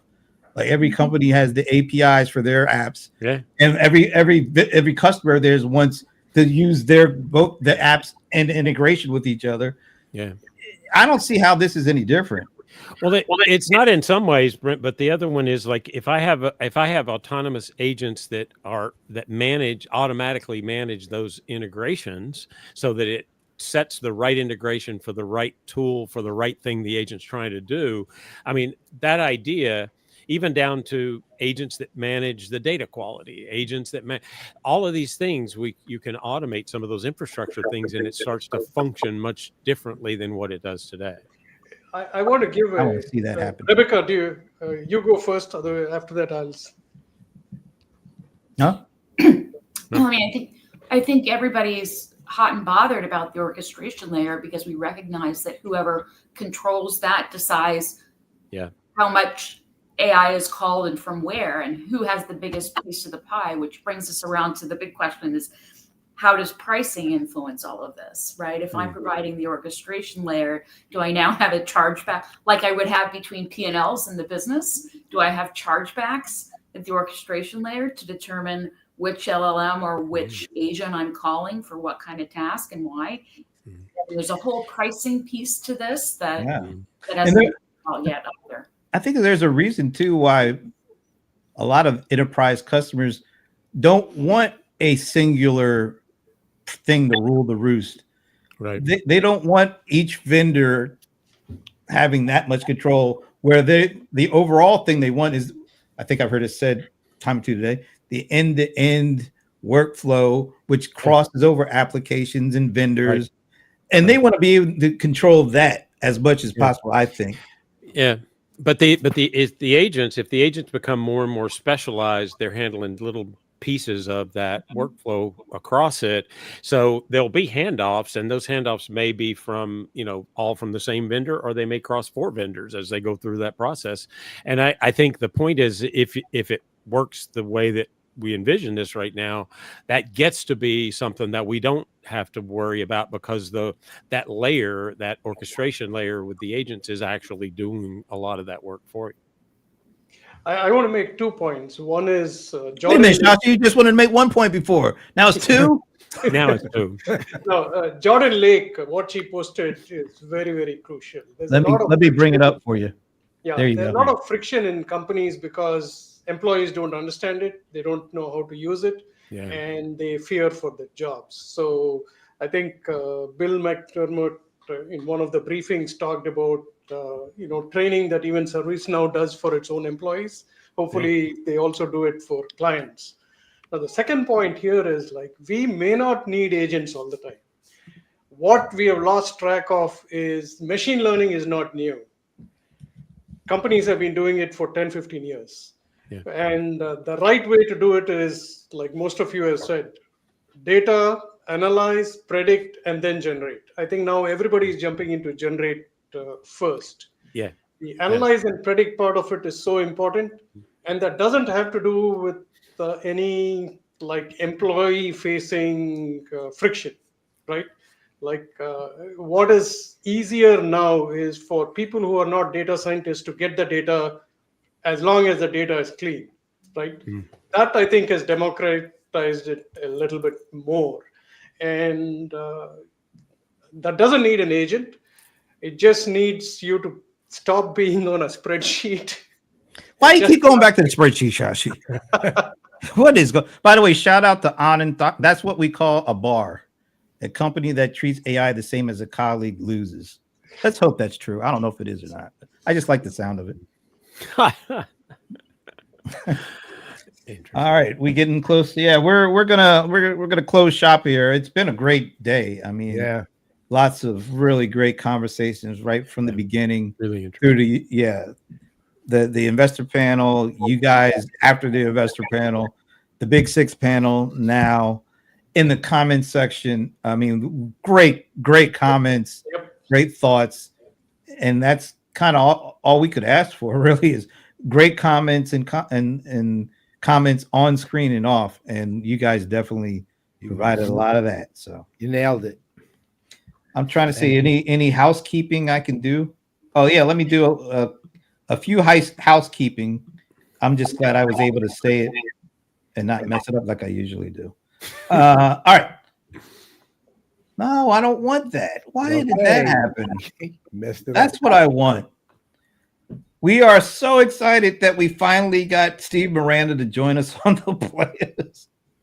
After 20 years, begging and pleading, it is what it is. But December the 8th, it's like it's almost like an early birthday present for the venerable Paul Greenberg, because I believe your birthday is the next day, isn't it? Yeah, but